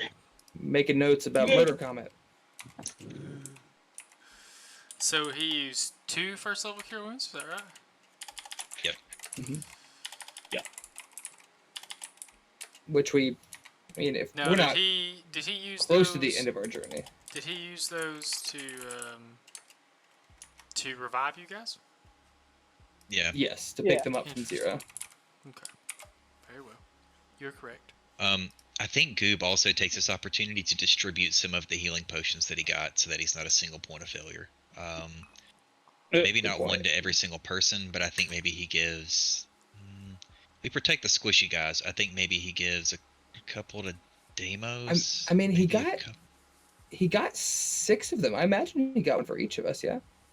That's fair. We could always just use it if we need it and replenish. Yeah, and if one of us does use ours and somebody can spare it, might be able to jump it around a little bit. Cool. Deimos asked Marcus Tarkanan, what in the absolute fuck was that? I wish I fucking knew. I've only seen them a couple of times, but you can see what they do to the fucking ships. It's gonna take me months to repair the Crimson. At least we're still flying. It's gonna take What? months to repair the ship. I'm missing a leg. To be A fair, foot. we'll probably have your leg fixed before the ship is fixed. Yeah, experienced healer in one of the House Tarkanan houses can take care of that right quick. Give me a few moments, and he does eventually come back with a crutch for you to use. On the Huh. ship. Not the This first is a time. common thing on the ship. No, not the first time someone's lost limbs on the ship. If you catch my meaning. We're back on course at the moment, but keep your eyes peeled. There could be any number of bullshit like that floating through Wildspace.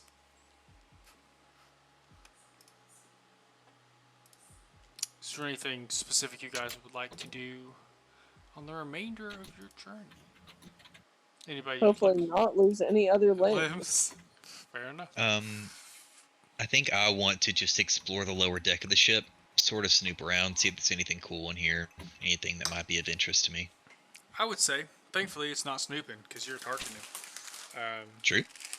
So you are. No one challenges you as you're looking around. So you see. Oh, I want to share this with you guys real quick before I tell you what you see. It's just some art from the book for the Lamprey ship. You guys can get a cooler visual of it than I am currently offering.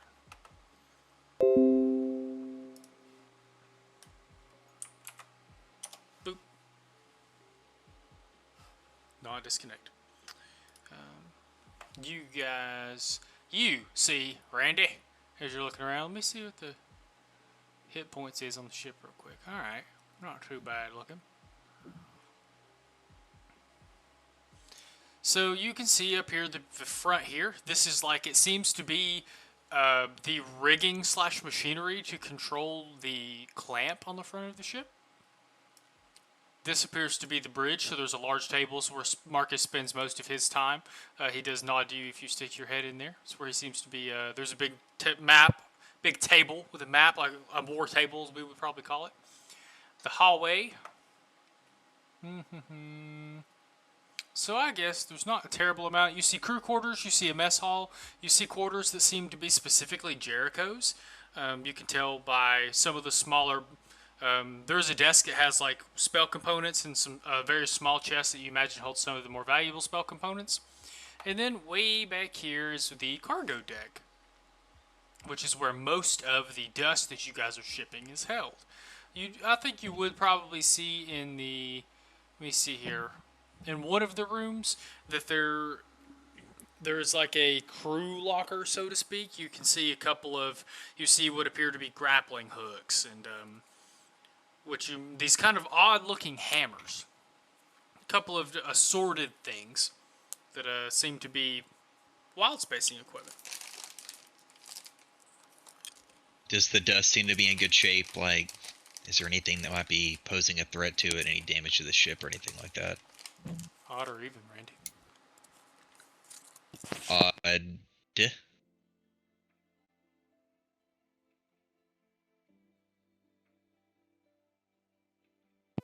It seems, miraculously, that the murder comet passed through the upper middle of the ship, almost like putting a rut in the floor that stands in between the bottom level and the top level, and seems to have passed over most of the dust.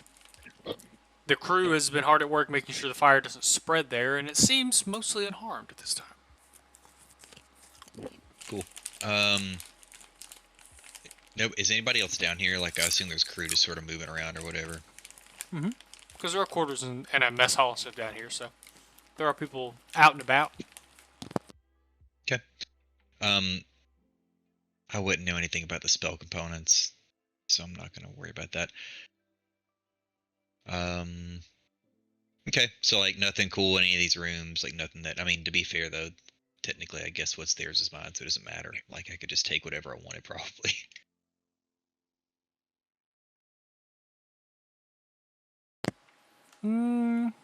Most of the cool things, quote unquote, like in the crew locker, are things that you're worked in tandem. You can see there are several grappling hooks, quite a few sets of these hammers. What else do they have on there? A handful of weapons that may or may not interest you. You can see some swords and some shields and things like that, but nothing particularly valuable. Make double sure here. You could pilfer through the crew's quarters if you wanted to, but they are crewmen and not quite adventurers. Yeah, it's whatever. I was just curious. I wanted to get the layout of the lower deck and see what was down there. Very Spartan, for lack of a better term. I will take note of the spell components, though, and where they're located. just as like a personal curiosity. I see. Hmm. The spell components are kind of in the essential area of the ship. No, they're in his room specifically. Or Jericho seems to be the only one on the whole ship that has a dedicated room. I gotcha. So Randy went into Jericho's room? Stuck his head in the room. I gotcha. Okay. If Deimos knew, he would be so curious. Like, what kind of spells is this motherfucker casting with these particular components? And trying to reverse engineer it. But Deimos might get some info from Randy. does Jericho have a spell book on him, No, or a noticeable focus? Okay. No spell book. Focus. Probably. Hard to say. About to say it's He's not carrying around a big staff or a wand at the very least. Gotcha. You gather it's probably one of the pieces of jewelry he's wearing. See. And then for our general note, we thought that this would have been the second day, so tonight would be a short rest. So we're assuming that at some point we're going to get a long rest on the rest of this journey, as long as nothing bad happens. As long as nothing bad happens. In the future. I forget what day we were on when we hit this. No, technically, we were on. I was about to say We were on day 5. Yeah, I stepped forward. So like you guys had a long rest. You took 2 days of rest. You took a 3rd day of rest, so you would have gotten a long rest. The first night you left would have been a long rest. Because that was a 3rd rest. And so you guys went 4 days before this happened. So you have 2 more days until your next rest. To your next long rest. Yes. But we will probably get that before we get to the place, at least. You have 2 weeks to get there, so clear. you will definitely get it before you get to the rock, yes. So we can go ahead and hit that button? Or You can hit that button, indeed. I was just getting to that. Short rest. Long rest. Oh, long As rest. the next couple of days pass uneventfully, some of the crew immediately begin to attempt to make repairs to the ship the best they can while under flight. But for the most part, the majority of the rest of your journey seems to pass uneventfully. You all enjoy the splendors and spectacles of Wildspace, but a day out. Oh, excuse me. Sometime after the murder comet, while the bulk of the crew's out about making repairs, things of that nature, Marcus does ask you guys, kind of in passing, if any of you had ever been to the Rock.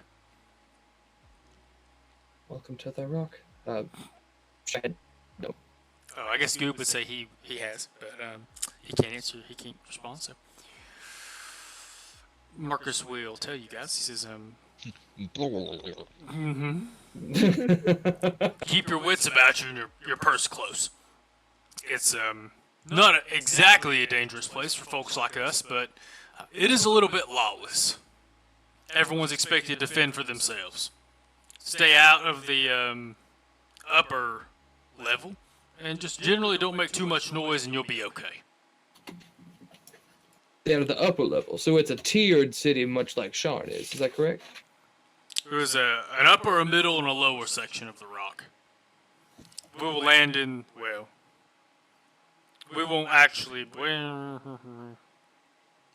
we won't be landing in the lower level, but it's my understanding there'll be a way to get there from where we're going. He explains to you guys that the rock is, this is the thing I was trying to explain earlier that you guys didn't get to see on the ship. Gravity planes? Weird. Long story short, there's a top and a bottom to the rock. If you go to the bottom of the rock, gravity flips. So there are literally farms on the bottom of the rock. So there's a top half and a bottom half that's upside down. But once you go to the bottom, gravity flips. So after a few minutes, you can't really tell you're upside down. And that's how spelljamming ships work too. It's very interesting. Well, you guys will get to encounter this phenomenon eventually, or soon, I hope.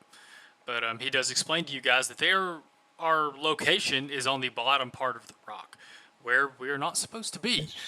Prince Audru is controls the majority of the underside of the rock and wouldn't be happy to find any of us there. I don't particularly think we will be caught, considering I'm assuming our buyers are not interested in being caught either.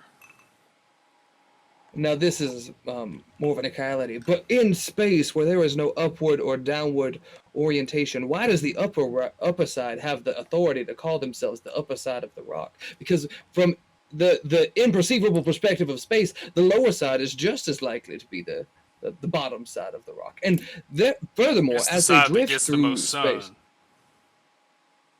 so it keeps its face out toward the sun wherever it is in space. I've heard they can move it or flip it, but I've never seen it myself. And if it's the side that gets the most sun, that would imply that it's actually facing the sun rather than upright. So it would be the left side of the rock, or the side closest to the sun. I think they should always like this? Oh, yes. oh, brother, he never stops talking. It's fine. It's fine. Just let him go. At least he's using that noggin. I take interest in this. You said not to go to the upper portion. Why is that? The upper section of the rock is I guess you can go. Excuse me, I've misspoken. There are sections in the upper ward where we're allowed to go, but the majority of it is Prince Andrew's estate. You can imagine he doesn't like strangers wandering around. And you said that you heard rumor that it could be flipped over. Is that what I'm hearing? There supposedly are veins on the bottom, and veins as in like a long piece of wood with a sail attached to it. Interesting. Almost like a vein on a windmill, I guess is what I'm looking for. They're trying to tilt the rock? I turn to the crew, and Always Sunny in Philadelphia music is about to cue when I say the gang flips over the rock and usurps the government today. The gang flips the rock. It is mostly farms on the bottom and many series of tunnels, one of which we are headed to. Why would the farms be on the bottom if the upper side is the one that gets the most sun? Don't ask me, partner. What do they grow? I was just sure they don't grow turnips. I look at Deimos, I'm like, brother, you ever heard of hydroponics, man? All water goes down, the sun's up. Doesn't matter. As long as they're getting liquids, I think they're going to be all right. It's probably how it works. I farmed a little bit. Herbology was never my strong suit, but this in particular is rather interesting. I'm quite curious. Deimos just making all sorts of notes in that fucking thick-ass book on his side. I see. Okay. Help farmers usurp government. Yeah. Well, check. That's not exactly what I expected y'all to do on the rock, but I can't say I'm surprised. You guys, after giving his warnings to you guys go almost to the end. On the day before you are slated to arrive. Now, so you probably see it before you get there. It starts out as like a speck, an actual speck, and grows slowly into an asteroid and then eventually a city. But before you can see the city, you do stumble across, this time Marcus raises the alarm and calls hands to deck. You all scramble from your various places, napping or eating or... PTSD here. Zephyr's looking around like, where's the fucking comment? Hobbling up the deck. He points off through the Andromedas and dust of Wildspace to a ship. And this is what he would refer to as a space galleon. It looks like a regular seafaring ship, but flying through space. And he says, if we can convince Jericho that looks like a prime target, he spins and looks at you all as you all kind of convene. He says, are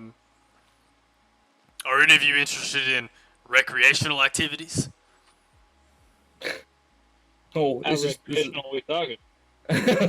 I've been at the university quite some time. Recreational activities can mean quite a number of things.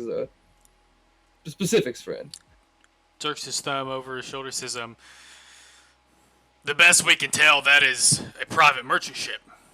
No ties to any countries. No ties to any militaries.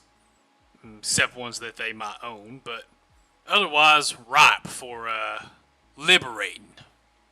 Is it a big ship or a small ship? It's big. Space galleons are pretty large. Bigger than ours? Oh yeah. Let's get them, boys. So, Oh, so man. what you're saying to me is that this is not any kind of official government transport, but more than likely, some guy with a little bit too much money is moving something a little further away from his house.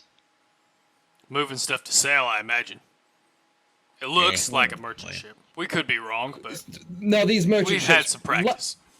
Now these are likely armed in some way, yes? I'm sure that they have hired protection. Now our ship is not in the best of condition. However, No, you If you misunderstand. will- They have many more cannons than we do.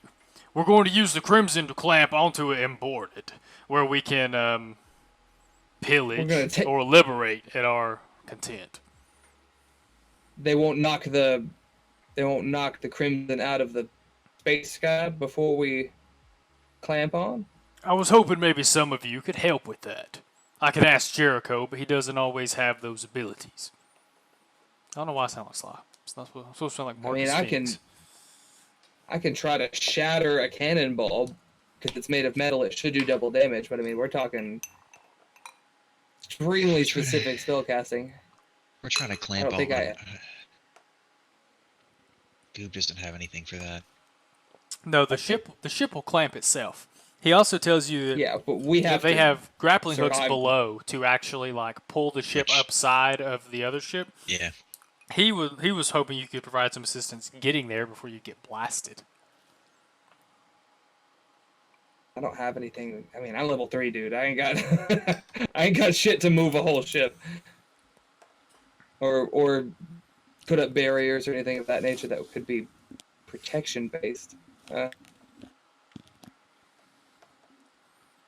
We can just. I mean, I'm very interested in doing it, but and with our ship in its current state, I'm inclined to say we'll get the next one. How long did he say it would take our ship to get fixed? Months? Could take a little bit of time. Yeah, they've done some repairs on the way there, but I would say at this point they've probably done almost all the repairs they can do without being in berth. I guess is what it's called when you're birthed. I guess is how they say it, or it's not in the water I at was all. birthed. I was birthed once. Oh no, I was hatched. I guess. Fuck. I'm having an existential crisis over here. Debo's over here with the fucking bottle in his hand. I don't have anything explicitly that's going to help with this. But I'm more than happy to go grab some of the grappling hooks and try to make sure that we stay secure to the ship and tie it on once we get underneath. Let me go talk to Jericho. If he's amenable, we could use the influx of cash. He is gone for several minutes. By we, you mean we, right? If you wanted to join the boarding party, we could work out a percentage split of some kind. In the past, Thora has allowed independent parties to take the loose treasure. He means coins. And we take the things that take some fencing. Well, thing is, and you know me, we're not really an independent party as much as a couple of us are direct party members. Then you shouldn't have a problem allowing us to take the bulk of the share. It is my ship. Fair enough. Let's see how things shake out. He does go for a minute while you guys discuss possible ways you could help them at least get closer to this ship. And he comes back a couple minutes later and says, Jericho thinks he can guide us through this. He points off to a cluster of nebula and space dust. He says, Jericho thinks he can use that to get us close enough to weather one round of cannons before we get close enough to board. I don't guess any of you would have anything helpful. DM realistically shattering a cannonball. What are my how likely would you say that is? I would need to see the spell about the things it actually shatters. Well, I mean, like for example, Each creature in a 10-foot Inorganic. radius. Yes, it does double damage to inorganic things like stone, crystal, metal, which I imagine the cannonball is. Where do you So see that? that's why I'm leaning toward this particular spell. It doesn't say An this- object that isn't being worn or carried also takes damage. A projectile is not worn or carried. Oh, Once it's but it fired, does anyway. specify a creature made of inorganic materials such as stone, crystal, and metal. But Has it's disadvantage. It also doesn't say double but damage look anywhere down. It that I can says see. not double damage. I'm sorry, it's disadvantage. But a non-magical object that isn't being worn or carried also takes the damage if it's in the spell's area. Therefore, Yeah. I don't have to actually hit it or it pass a save because it's a non-magical object that isn't being worn or carried within the spell's effect. So I can. See. I think it would work. Rules is written. I know we're kind of getting fucky with Spelljammer shit. But I mean, so here's the thing. I think you'll need to make an Arcana check for, like, sort of the idea of, like, aiming it, putting the... Because the idea here is not so much putting it in a space. You're changing the spell to take a thing and just explode it. I really love the idea. No, of I'm affecting Blah. I'm affecting an area, but anything in that area should be affected by the spell, creature or non-magical object. So what you're implying is from So our I'm distance casting you it in could the see same way. where like a cannon would be sticking out or something and casting in that area.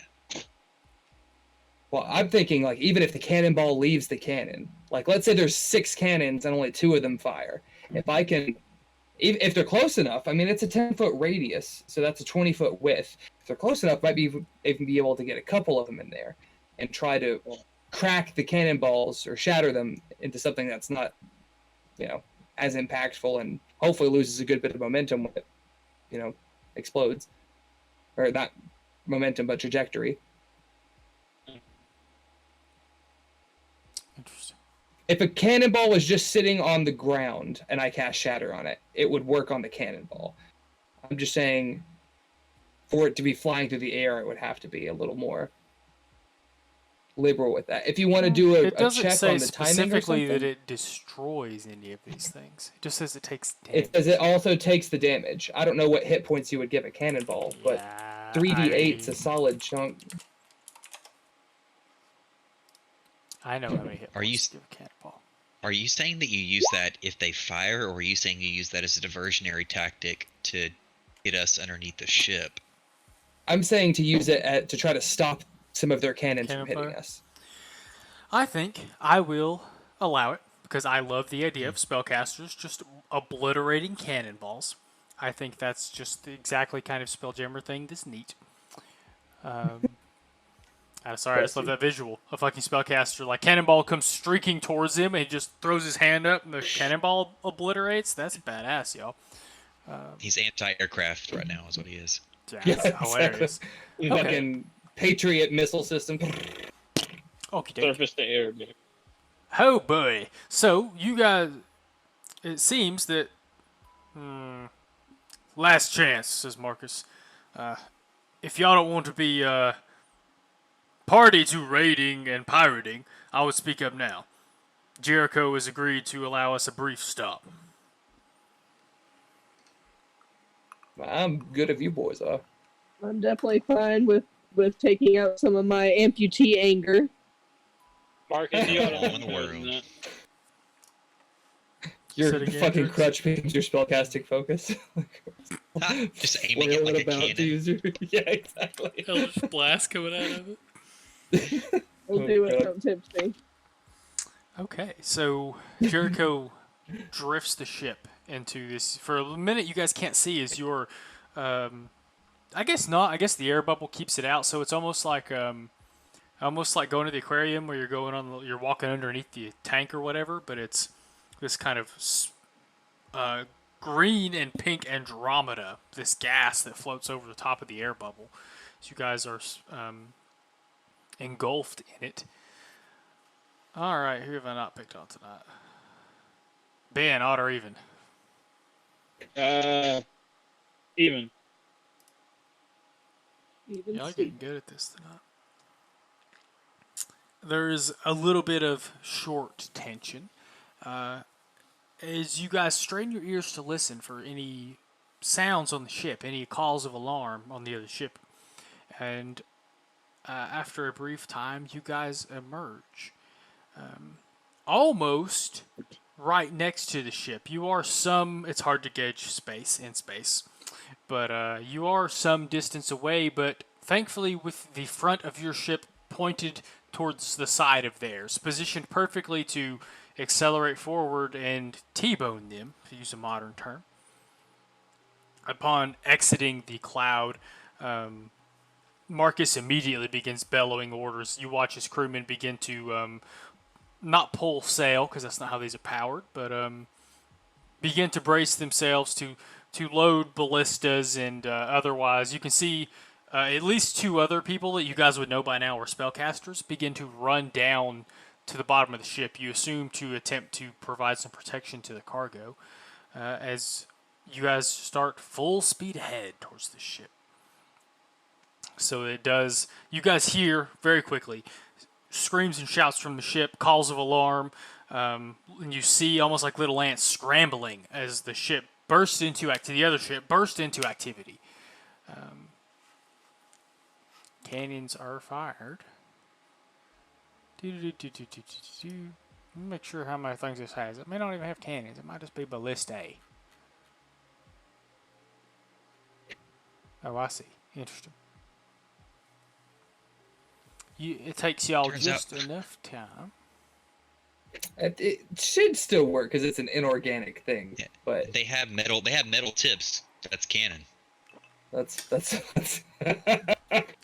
So I will say, in the round that it gets to retaliate, as you guys go to ram it, that it gets to fire. There's only one. Interesting. Only one of the ballistas and the Mangonel gets to fire. So you say that? Mangonel? Yeah. Blap. Blap. Oh.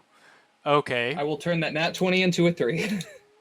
It's interesting y'all can see that. Interesting. You have to set it to whisper, I think. Well, all of my other rolls do whisper. I don't know why that one didn't. That's very interesting. Anyway. Turn that nat 20 to a 3, heard. Oh. So thanks to Demos's ability to somewhat guide Jericho, do you want to describe that use of portent, or are you good, Joey? Yeah. So as we're approaching, there's sort of like this moment where Demos's eyes just sort of grow like a misty white for a second, and he'll say to Jericho, "Hardware to port," and as Jericho does this in the shift drift, you see that right off of our starboard side, the ballista just runs through and would have ran like through the center of the ship, but just that brief moment of foresight let us avoid it. And Well, yeah, that was very interesting. You guys, so there is a little bit of fire exchange. Obviously, the crew were trying to fire the ballistas. They can't man all of them. But the already somewhat damaged lamprey manages to avoid taking any shots, and you guys crash into the side of the ship, and you guys hear the crunch as one of the Tarkanan crewmen down below begins to operate the rigging and machinery to clamp the Crimson to the ship. Oh boy. Which, fortunately for you guys, creates a bridge right onto the main deck of the ship. As if you guys choose to just run right over the edge here, and on. Obviously, the ship is here now. I guess it's time. Hobble my ass in there. I like to think you get help from your comrades. It's time. Someone put me in a baby Bjorn. So it puts us right on the main deck, huh? Hold on a second. I gotta hide some of this because y'all can't see all of it yet. It was hidden No earlier, peeking. and then I unhid it, and just you know how it is. I feel like SpongeBob and Patrick when they see the thing they're not supposed to see, and their eyes like shoot to the table and start looking all over it. I forget what it was. It's Mr. Krabs' map. I don't remember. Oh, it already unveiled the stuff I had unveiled earlier. Yeah, so here is where it lands in the middle, and you guys can see, of course, that there is another, a whole nother word I'm looking for. Whole nother, these black parts over here are up above you. They're the upper level of this map. So, like an actual spacefaring ship, there is the main deck and the 2 raised upper decks, and of course doors that go beneath those 2 raised upper decks. Oh boy, there's a crane for loading cargo and things like that. It does. You do see that there are a ton of, I'll call them civilians, kind of scrambling for cover, and some people that are very obviously hired help, mercenaries, bodyguards, however you want to think of them, rushing to meet you guys as you board. Okay. Flavor-wise,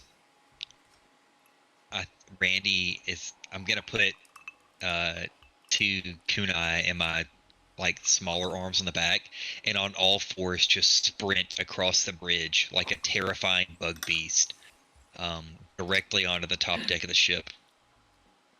Hot damn. And if you wouldn't be all 4s, it would just be 4-6. It'd be 6. Yeah, true. 4-6. Just technicalities here. As it's happening, I want a carapace to sort of blend in with the decking a little bit, so that as he's coming across the bridge, it just sort of looks like he vanishes, and there's this creepy shimmer just charging at the ship. That's terrifying. It's I like love a it. fucking Elite in Halo. Except for the crawling. Okay. The crawling makes it significantly scarier too. I It don't is know why. awful. Yeah, no, I'm afraid for this crew. Oh yikes. Okay. I'm trying to get my stupid encounter builder to load so that we can pop the initiative for this encounter. Pop. Because there are a couple of people on the top level. Maybe not all of these people you see here. These are just tokens. I gotta see how many of these. Some of these probably need to get moved. I bet this guy's gotta get moved. Black. Y'all can't see him no more, right? Black. Gone forever. Nope. Gone He's dead. forever. I don't think you were here, Joey, but I told them one day, told the group one day not to worry about how the tokens look themselves, because I'm using generic 5e stat blocks, but just changing the stat block. So I just grab the token for whatever the stat block is. So you guys might see 1,000,000 knight tokens. That does not mean they're knights. It just helps me know what stat block I'm using for them. Why would you do this? Why would you take me to the encounter builder and not my encounters? That's rude. How rude. Wasn't sure we were going to get here. Y'all go ahead and roll initiative since it won't put it in here, and I have to put it in here myself. Initiative. Let's go. Awesome, I see what's going on here. I don't That's see a what's little going on And cool. Oh, 8 again. here. Y'all having a hard time, huh? But some of us are in double digits. That's what's really important. Ooh. Nat 20 for. So you'll let me roll initiative, but nothing else? That's dumb. On an Echo's character sheet? Yeah, well, I guess it'll let me roll saving throws and ability check. It just doesn't seem to be working for the attacks. Okay, I'll fuck around with that later. I know it is weird, like I said, that for some reason I couldn't roll from Bergen's attacks. I had to go to the side panel, like I mentioned earlier, which is why I brought it up. It For was me, I really can. weird. It'll let me roll +1. Oh no, it did do the whole thing. Okay, this is in the description of the thing. You have a +1 bonus to attack. Next to the +1, there's a die. And then. Mhm. Oh no, that is incorrect. It's an 18 +1. There should be a 17 +1. So it did not actually do his long roll, his long bow +4. Okay, sorry. I wonder what that's about. Anyway, let me put this somewhere where I can see y'all's initiative rolls too. Why didn't you? Oh, okay. There is one more. This guy. Also, I need just a. Just a second, Hurt. Square right here. Or so I see Randy got a 20. Is that right? Is that correct? It is correct. Demo's got an 11. Yes, sir. I put you in as 40 Yeah, I got- on accident. Drix has Keep that. 13. Drick's got a 13. Heard. What did Echo get? 20. Oh, I'm 18. sorry. 23. It said Demos. No, I got a 23, little it is 23. confused. 8. Goob rolled 3. Poor Goob. Auto roll the initiative for these schmucks. Thank you, sir. Start. Oh boy. Oh, it says unknown creature. That's great. I like that. It makes it a little hard for you to keep up with if they're different stat blocks. But other than that, they're good. Well, I'm going to keep an eye on the actual one in the turn tracker. I'm not going to follow the one that y'all are looking at. I see. At least I hope that will help. It may or may not. All right. Weehaw! I'm gonna draw a rough doodle where I think our ship kinda is. I would agree with that. I think that's a good rough doodle. You said we clamped right in the middle inside. Obviously, the decks are above the actual layer, and they're Yeah. not right beside our ship. But For sure. That is correct. All right. Really, y'all have decisions. We can start this combat, or we can wait until next week to start this combat. There are more levels of the ship to plunder. I'm down with starting. We can get a few rounds in, right, and then just sort of cut it at a spot that seems opportune. I definitely have to scoot as close to 12 of your time as I can, but that gives us a good 15 minutes or so. Yeah, we can go ahead and start some combat. Heard. That sounded like an affirmative. Therefore, Echo, what do you got? Randy, you're on deck, but not after Echo. Okay. Please place your tokens hereabouts. Near Demos' token. I'm gonna be on the physical ship still, but just toward the front of it, if that's cool. Which ship? Our ship, the Okay. So you want cracky to bugging be boy. kind of back here-ish. Yeah. Okay. And close enough to be able to see everybody, but far enough away where I'm not gonna get whacked with a sword right off the bat. For those of you that don't remember, Hopefully. there are no grids on my maps anymore. Pick up your token, start to move it, and press Q once to see how far you've moved. Thank you for that. It's pretty cool. It's pretty cool.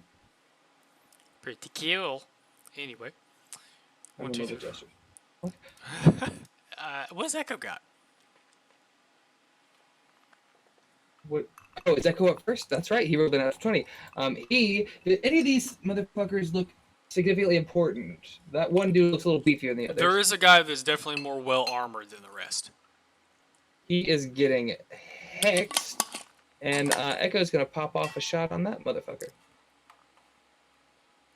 So this gets a +8. For sure hits. For sure hits. I always love to hear that. Oh, and it rolled the d6 for me for hex, so that's 6 plus this +4. So that's 15 points. Part of that being necrotic damage to that big old fucker. And if you'll mark him as hex, he has disadvantage on, I'm inclined to say con because I know several of us have con things. I'll say con for now, yeah. Hexed. He's going to get this little funny thing here. Been hexed. Very well. Guard A. Again, don't put too much stock. Make sure y'all are in these squares here, please. Some of yous are not in a square. In a Oh, square. they got to be all the way on the ship, huh?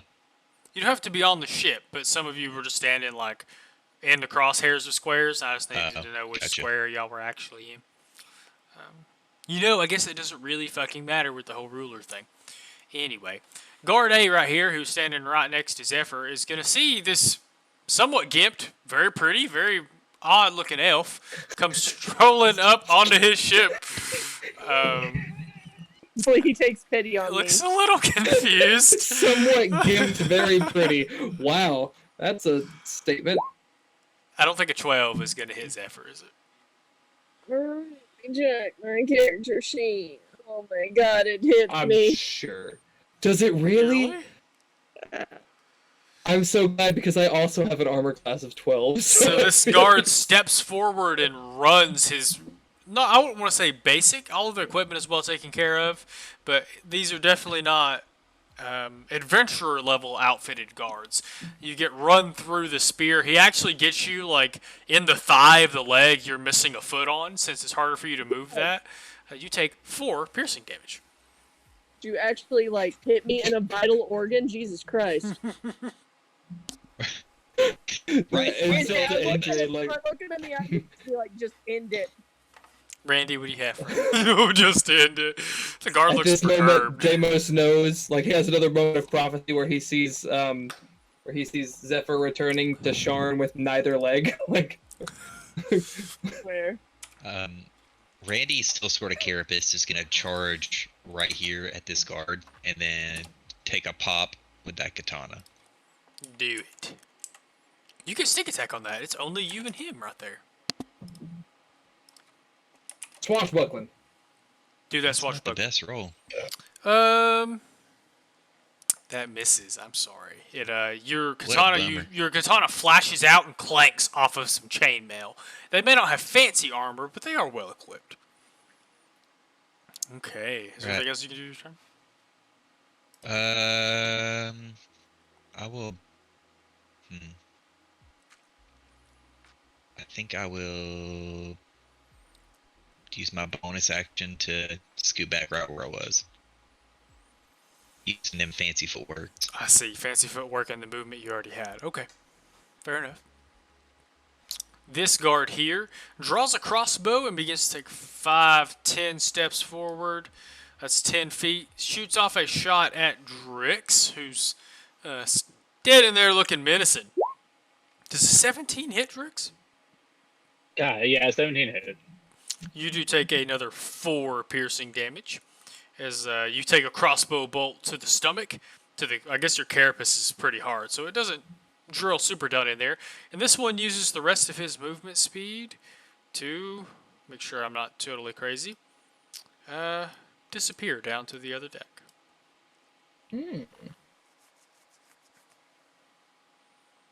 Second, guard C. I'm sorry, he's next. So, Drix, you're on deck, and then Deimos, you're after him. But first, guard C here is going to take 1 step forward.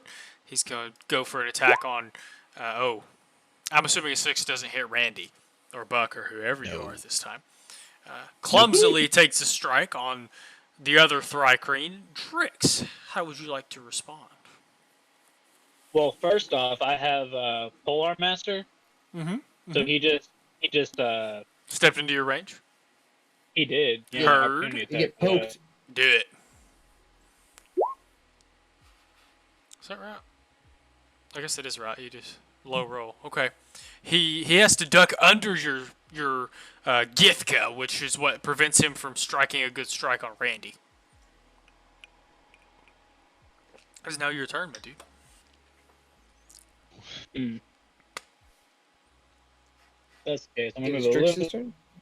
It is Drix's turn, because that was his reaction to do on that guy's turn. I see. You know what? Since he's Motherfucker already in has- range, I'm gonna go hit him. Do it. Bam. Oh. 16. Hits. Then I'm also gonna hit him with the bonus. Boom. That does not hit, unfortunately. Roll your damage for your first Githka Oh strike. well. That. Ooh. Ooh. We need to fix... That shouldn't Yeah. be possible. We need to fix that, yeah. It just rolled the 1d10. It didn't roll, What's your strength modifier or your dex? I don't know what you use for Githika. it's gotta it be, would be that's my like a strength. it's like a halberd, so it's gotta be strength. Yeah, it's his +0 for my strength. Oh. Oh, really? Oh, no. Okay. So you do get you get a little cut on him, as he dips out of the way of your opportunity strike, and then you slash the axe up and catch him underneath the chin. You can tell he's definitely very aware that he's just barely skidded by on that one. Is there anything you can do with your bonus action? Oh, I guess you use your bonus action to use the second attack. The bonus Yes. attack, yeah. All right, Deimos, what do you got? Zephyr, you're on deck. They're not quite clumped up the way they were a second ago, so I've got to change my mind to what I wanted to do. What I think I'm going to do is just line up a shot on Pretty Boy down there. He has disadvantage on con saves, this big fucker. That dude, So yes. I'm going to pop him with the Rhymes Binding Ice.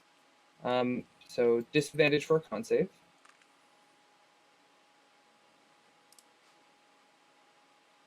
17. That's a good roll for that. He fails.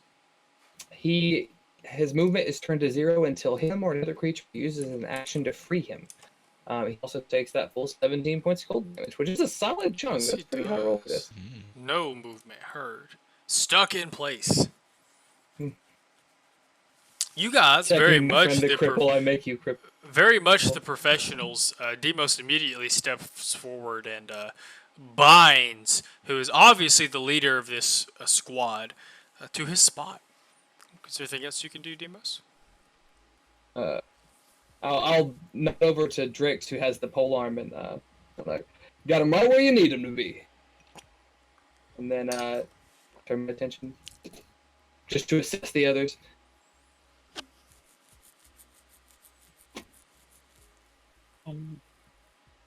Okay. Zephyr, you're next. Zephyr, what you got? Goob, you're on deck. Let's see. Hold on. Let's see. Pick an Eldritch. Well, I want to switch it up, okay? Like, I can't just keep spamming Eldritch Blast, okay? But you Absolutely. can. You absolutely can. I was about to say you can't.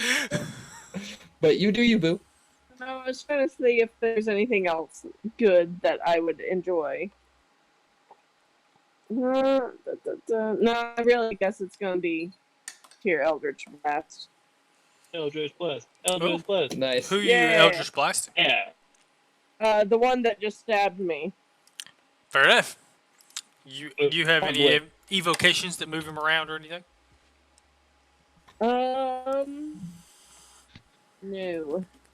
Heard. So, but you do get a solid blast. So he stabs you, and you immediately just hold your hand up under his face and blat. Does not kill him, but causes an excruciating amount of pain. Is there anything else you can do with your turn, Zephyr? No, because I don't think I want to waste my Starlight Step and get away. I think I'll be fine. Fair enough. Goo. My sheer desire for death is sure to rattle him. Okay. Heard. Goo, what you got? Goob's gonna move up right there and take a swing with a mace. Oh man, he didn't hesitate. Oh, that's a mess, unfortunately. That's alright, he tried. I don't think he can do much with his bonus action. No. Alright, this guard here, 5'10", gonna run right up to Randy. He's gonna make his attacks. Oh, I don't think an 8 hits Randy either. Randy is real hard to hit. Oh, this guy here can't move. It's true. Cannot. That's real rude. Oh, okay. He doesn't get a save to get out of that or anything? He has to use an action, or another creature has to use an action. Oh. For 1 minute, I or didn't even until know he it or could use another an action. creature Yeah, until it or another creature within reach of it uses an action to break away the ice. In action. I love the way that's phrased. That sucks. Me too. It's nice. He has 2 melee attacks, but like if it's phrased as an action, like that's real. He can't use one attack to break it and then smack you all with another attack. That's not really how 2 attacks works. That's dumb. I love it. Okay. He will use his action to break the ice. And then he will move. Oh. Go ahead, step anywhere, motherfucker. Yeah. Oh, he's seen the gift. if he moves, he leaves Drix's range. If he moves to the left or down, Unless so he would moves get an in. opportunity attack.